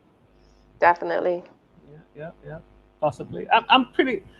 Well, I don't know. I'm pretty close to 50, Ingrid. I'm pretty close to 50. Okay. All right. Cool. Well. So we yeah. Gen Xers unite. Gen Xers unite, right? Absolutely. Black don't crack, and Caribbean black really doesn't crack. So no. Absolutely. Ingrid, that statement is so true because the Prime Minister-elect of Trinidad and Tobago, Keith Rowley, is 71 years old or 72 years old. No, he's I am 70 years. Yeah. Swear. He looks He's real 70 good. and will be 71 this year or next year or something like that. What? Wow. Exactly. Oh my God! Again, you know, it must be something Nice in to the be water, water though. something in the coconut water, something in the sea, or The something. sunshine, the sea, the Yeah. sunshine, the sea. Yeah. Yeah. Look, Andrea says cassava. she batting 50, right? A half century. Almost 50. Almost 50. Well, Yeah. Absolutely. We're rounding it off, so 50. Yeah. Basically, closer Right. to 50 than 45. Yeah. Right, so we're rounding it off to 50. You're batting for 50. I'm sure it's probably the fish cake or the sauce or something. Ingrid, it might be Absolutely. something Take up what? by you. Exactly. For me, Aki for Ingrid. For me, it's meditation and coconut water, and lots of as much time as possible beside the sea. Because I'm a water sign, I'm Scorpio, and I have to be beside the sea. You know, have some water as well. It helps to calm me down and help me to sleep. So, yeah, being an island girl is a beautiful thing. Absolutely. That's another question I want to ask you all, right? You all would have had international exposures, and Antonia in sports, Andrea in medicine, Ingrid in tech, slash all your other projects that you've involved in. How does being a Caribbean woman help you to deal with some of the people that you meet on international projects? Oh boy. Well, I think for me, I think Caribbean women in general, we are a bit more no nonsense, but that's just my take on it. So for me, it has helped me to really, I don't know, I guess in different ways, I am very, very like by the book, kind of by the letter type of thing. So when I do encounter international counterparts in my field, I think I take them by surprise how no nonsense I am and how forward I am. Because I guess the misconception is that women are supposed to, you know, be a bit more laid back and tamer. But that's just from my end. I think that's a big thing. And I know even when I went to school in the US, I'm really sorry about my nephew. Even when I went to school in the US, that's a running joke, and I put joke in quotations. I think they really think it's funny, but you know, where they say Caribbean women are very loud and brawlish and you don't take crap, and American men always say, you know, they can't do that. So I think it translates to the Korea as well. We are loud, not loud, but you know, we are assertive, no nonsense, and that's how it's been for me, at least in the sporting industry.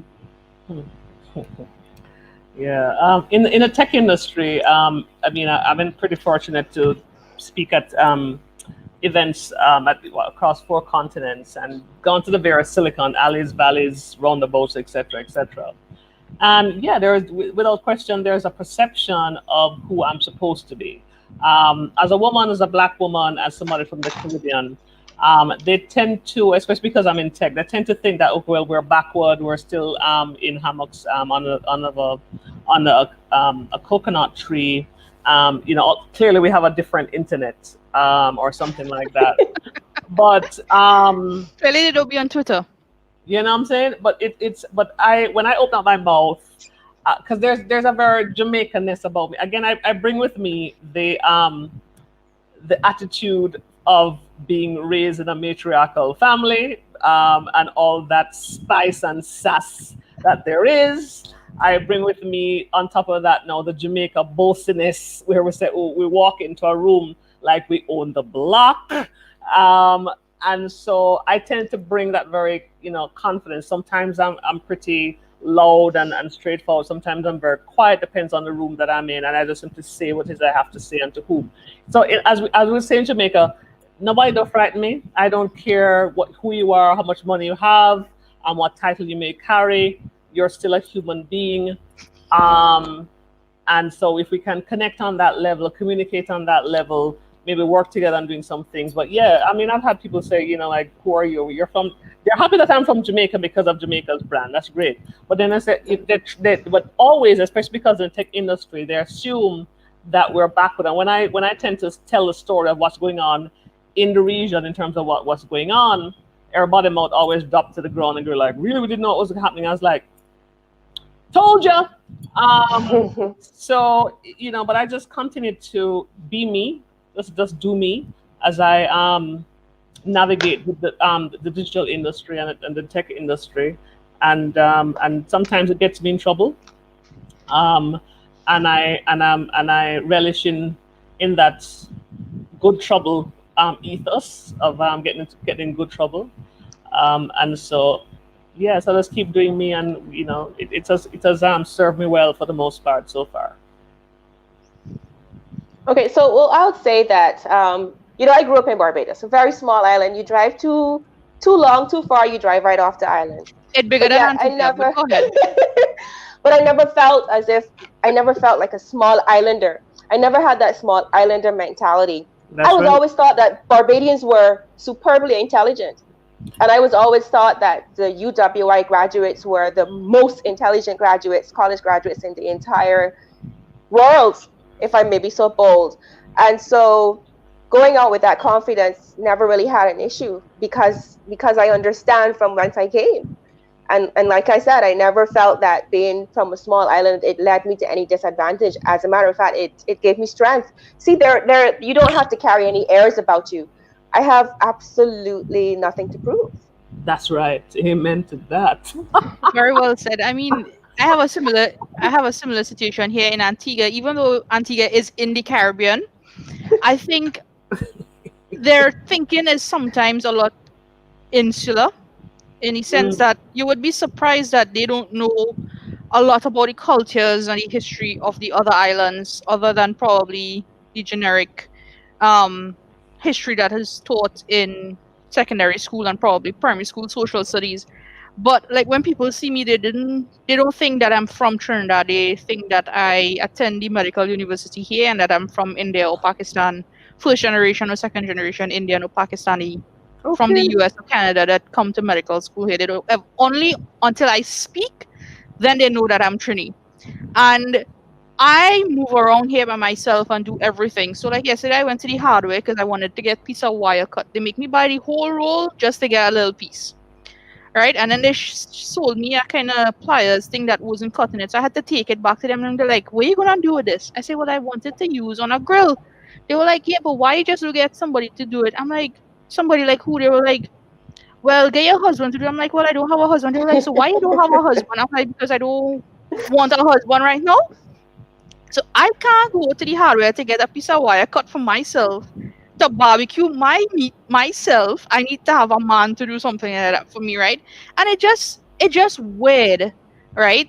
To see that a lot of people think like that's still and within the Caribbean, but a lot of things, not just being as a woman, but being from the Caribbean, I think a lot of time when I deal with my international counterparts, they surprised that I'm on time. Yes, correct. That is correct. You tell me 11 o'clock, I will be there at 10:55. Yep. If I'm running late, I will be there at 10:59, but I will be there before 11 o'clock. There you go. And it's something that was instilled in me by my grandmother in being on time, because every Friday, as Muslims, we go to mosque, right? And she used to leave home no later than 12:15.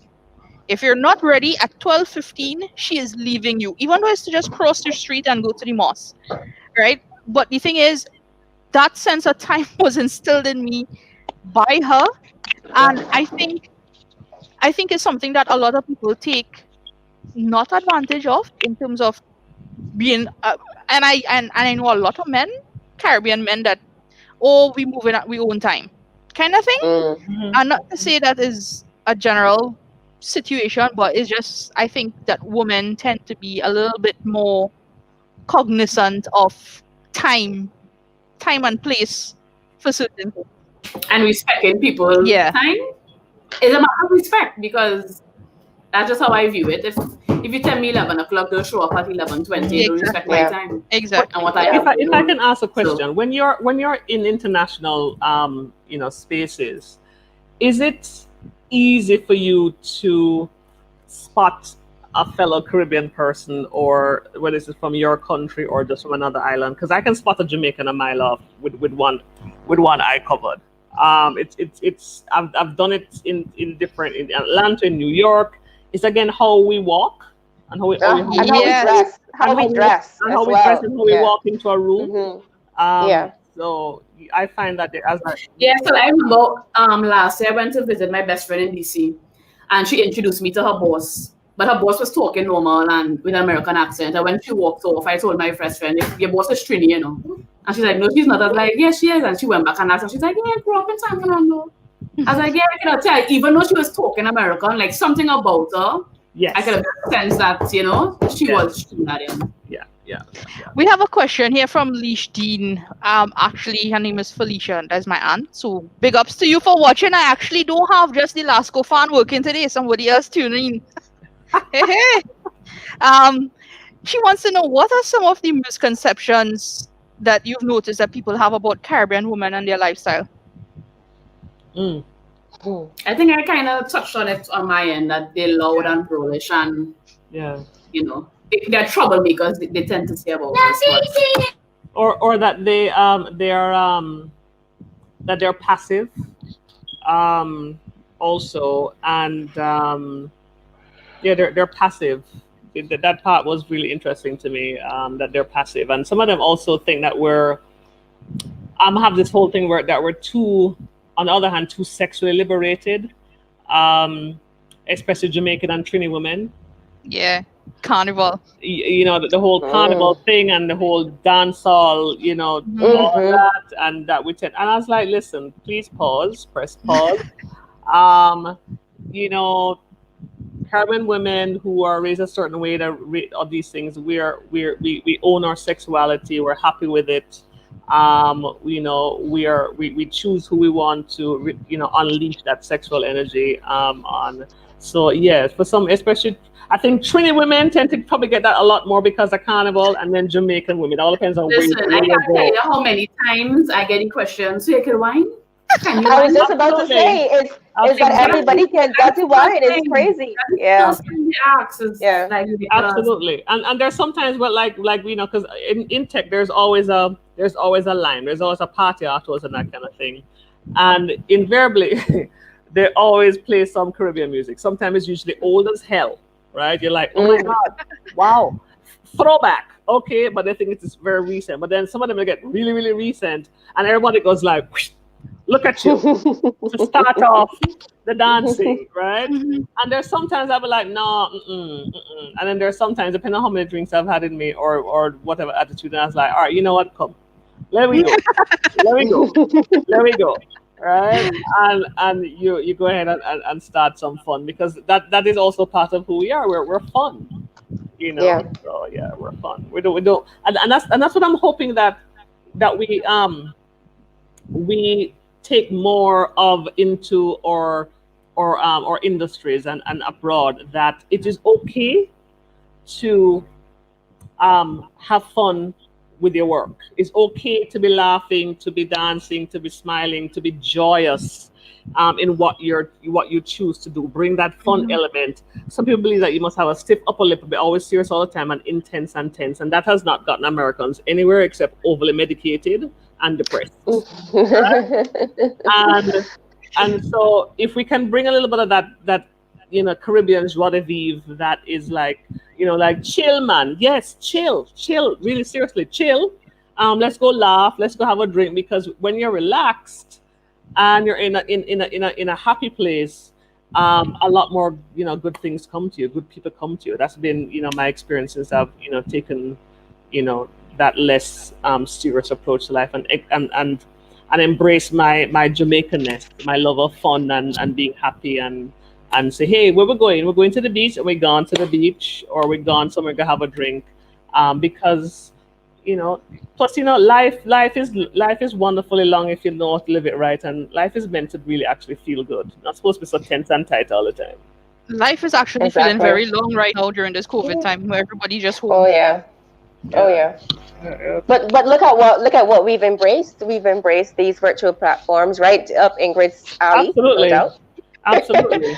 I want to say though that I met y'all. I probably would I know, right? Absolutely, we would not have been having this conversation. But I want to say too that it's important that we, as we go out into this global platform, we push our accents too, because you asked how you know that somebody's from a Caribbean island. You hear them speak, and you absolutely know it. And so it's so important that we maintain the authenticity of how we speak. I can hear the distinct accents, and from my days at UW, right, it was always fun for me to hear my classmates and my colleagues speak, because we're all so uniquely different. Another thing too is that persons always assume that we can throw down some good food. Not all Caribbean women can throw down some good food. I cannot cook, so I cannot do it. So my best friend was so disappointed because her ex is Jamaican. So she was like, he could have made some real good Bronx stew chicken. And I was like, all right, well, I'll try. Listen, it was a disaster. It was a real disaster. I need to do better. But, ask Naz. I came up, I went and had a week down at on the South Coast by Jake's, and they got some fresh lobster from the fisherman. Carried into Kingston. Asked me if I've cooked one. I called and I was asking her instructions because I've never cooked lobster before. I just gave it to my cousin and some friends. I was like, listen, y'all knock yourself out, because I am not going to go. I don't like to fight for my food, right? So to go this and chop this and fish, I was like, no, that's too much. Yesterday I made some lobsters, right? Because one of my colleagues, his brother, is a fisherman here in Antigua. So he called me and he was like, yo, we have lobsters, you want? So I said, all right. Went down to the other side of the island yesterday, picked it up, came home. It was whole lobster, so you have to twist it off on whatever it is, prepare it, and that kind of thing. So then Ingrid saw, because I posted a picture online, Ingrid saw, she sent me a long voice note. Naz, I have some lobsters in the freezer. How to do it? I was like, well, here's alone on the whole thing. She said, no, it's the whole thing. I was like, well, you need to get 2 cloths and twist it, and, and she was like, something like real work, though. I'm like, well, sometimes you have to get the reward.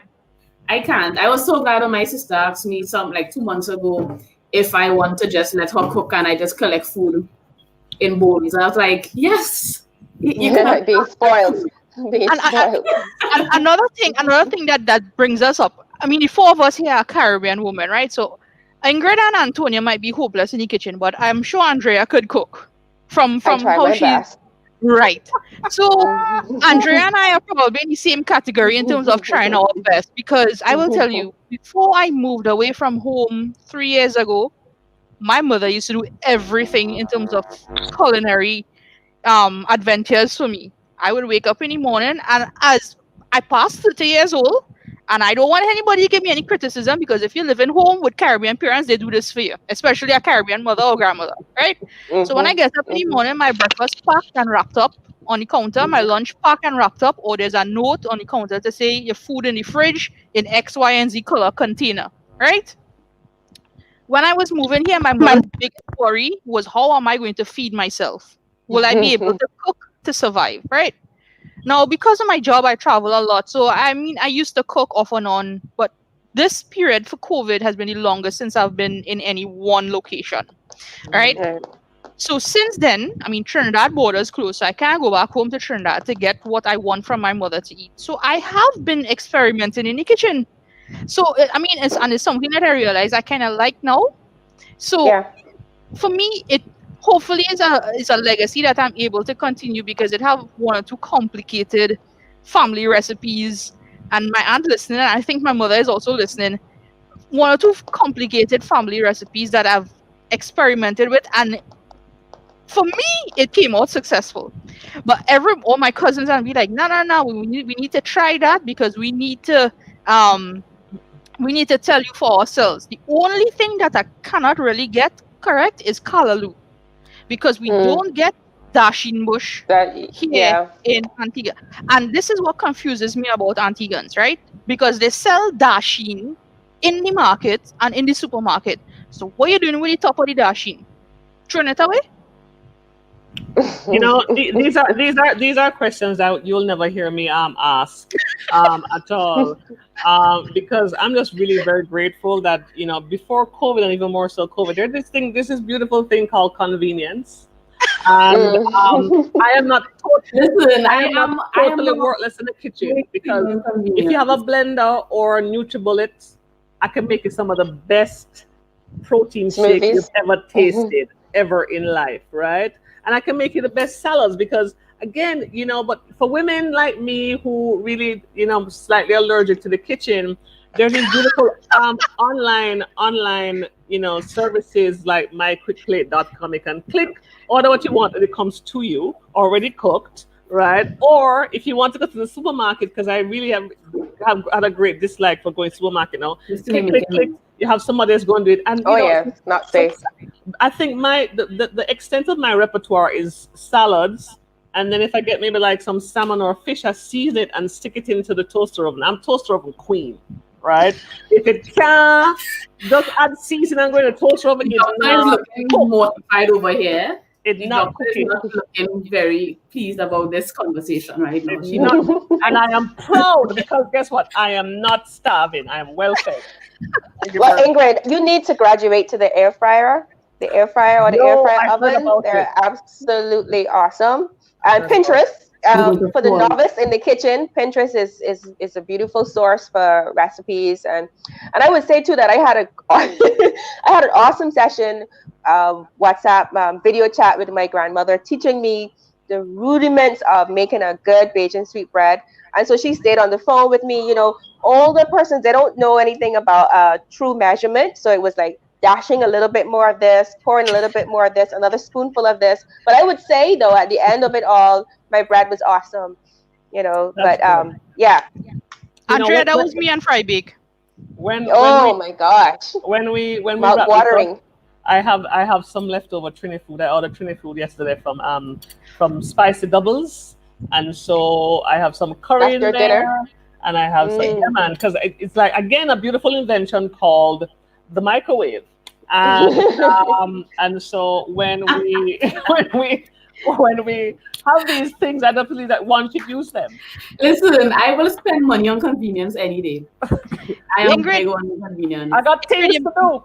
Yes. Ingrid, you make my heart skip a beat, because I was like, wait, I started immediately calculate when you left Trinidad last year. I'm like, please don't tell me she have Trinidadian food in her freezer since. No, man. I'm upset that I did not take any lobster roti with me. I'm very upset about that. You hear me talk about that? We had to deal with that. We had to deal with that soon, though. Yeah, very much so. But no, man, there's a Trini lady who you know, cooks authentic Trini food.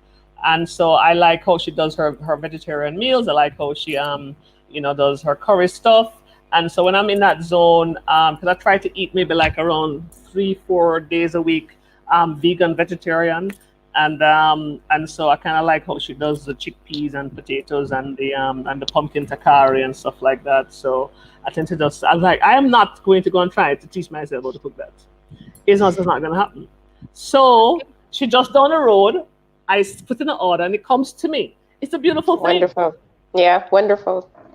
Ingrid, my aunt said to tell you that next time you're in Trinidad, we'll teach you how to cook. You know, and how long will you be in Trinidad?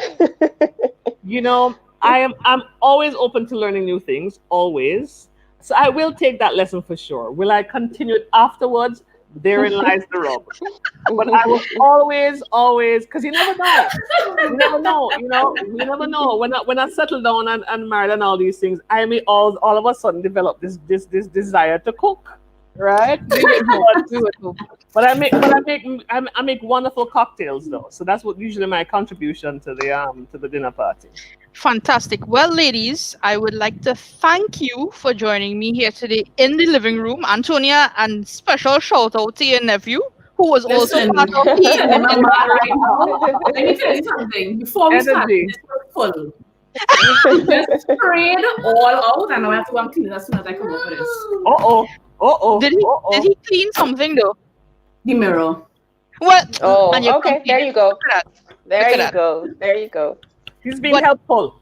Exactly. Yeah. So now I want to ask the guys if they would like to come back in and let us hear what the guys have had to say based on our entire conversation for the last 2 hours. All right. Hello, men. Hello, men. Wow. It's nice. It's good to have some testosterone in the club. I can start off and say that conversation about cooking had me a bit uneasy. Uneasy. As soon as I hear people talking about microwave and Ooh. I don't know. They I got- don't know. you judging Phil? Not to be honest, not to I am throw not- you I am under the not- bus, but you judging. I am not judging. I just Not said the I'm cook, uneasy. just the heat up. You know what I'm saying? Okay, Not the cook. Toaster oven is where the magic happens for me. The toaster oven. Got is it. where Got the it. magic happens. No, yeah, I thought that was a fantastic Listen, conversation. you know. I love it.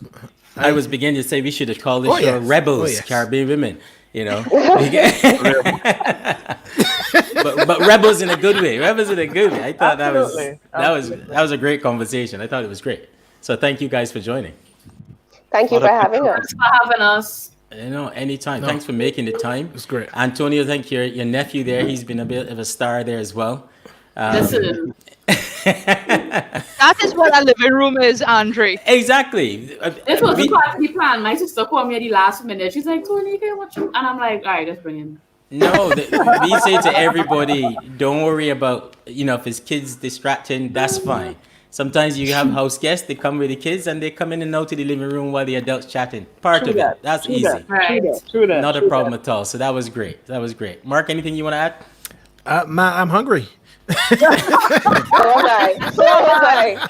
So am I. Absolutely. Oh my. My sister just bought some curry, so I just want to eat that as soon as I hang up here. There you go. Wow. I think I heard Ingrid mention something like lobster roti. Yes, That's a new I had. thing for me. It was Naz. Naz introduced me to lobster roto when I was in Trinidad last year, and Yeah.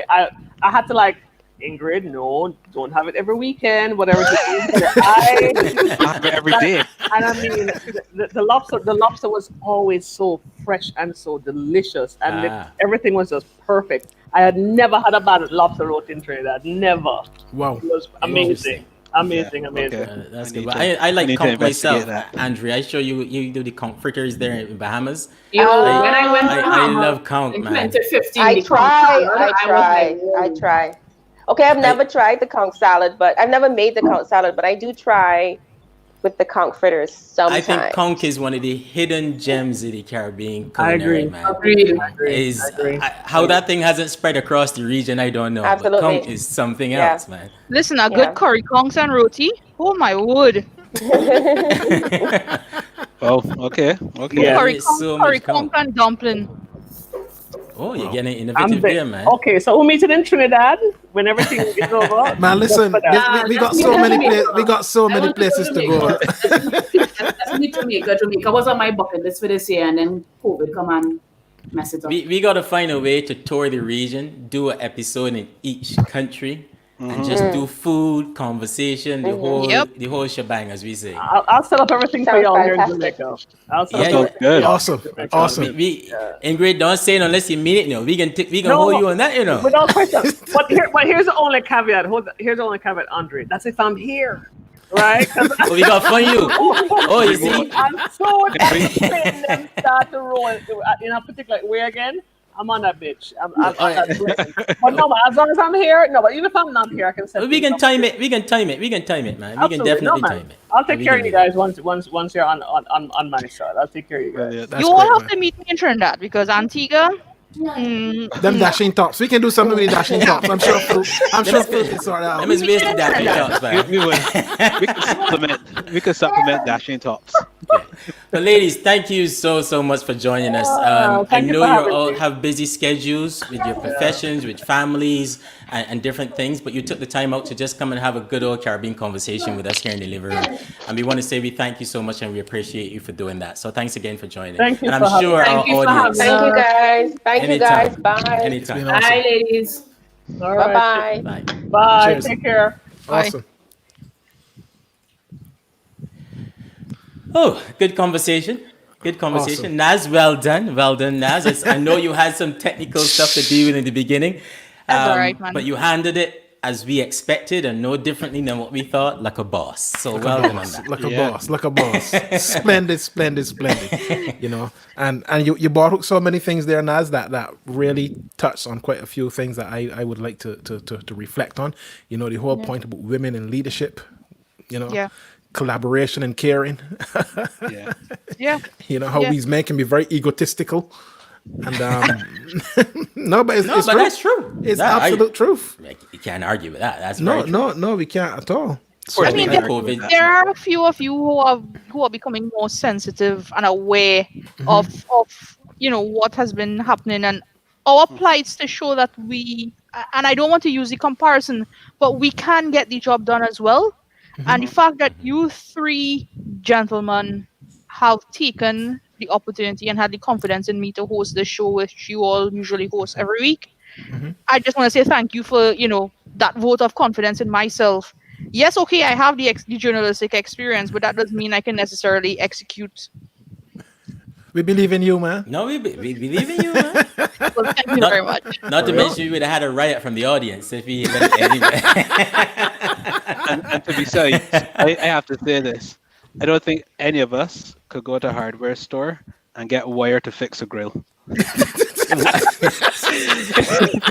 Well, maybe not you. Maro, don't start. No. Philip, don't discount Andrea. Andrea saw off the bars in the stairs to make sure that the bed could go up the stairs, eh? That So is he true. little handy. Yeah. Like, listen, it was war in here this weekend, man. War. Yeah. It is to get this bed up, this headboard up the stairs this weekend. But we made it. And Carol, I would say not just me, I can't say it was me.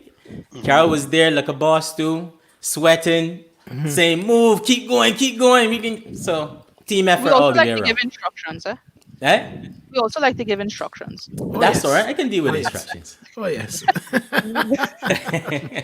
we loved it, but it was awesome, and it was a conversation that we rightfully had to step back from and let you take, Naz, because a lot of the things that came out there, we can see them in everyday life, but we know that our women are participating in some real issues that Yeah.